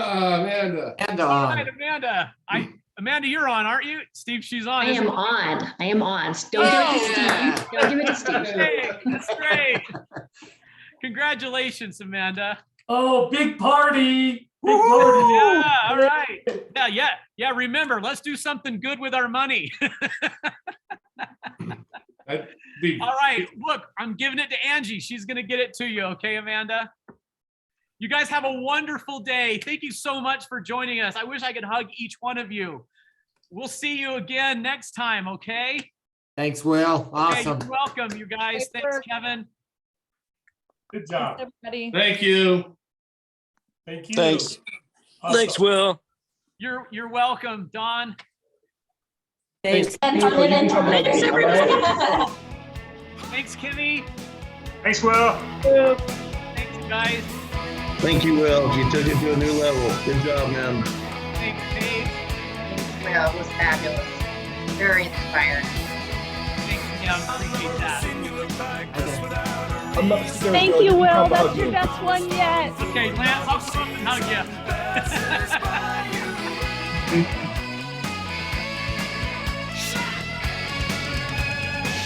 I never took the smile away from anybody's face. And that's a desperate way to look for someone who is still a child in a big country. Dreams stay with you like a lover's voice parts the mountainside. Stay alive. I thought that pain and truth are things that really matter, but you can't stay here with every single one you have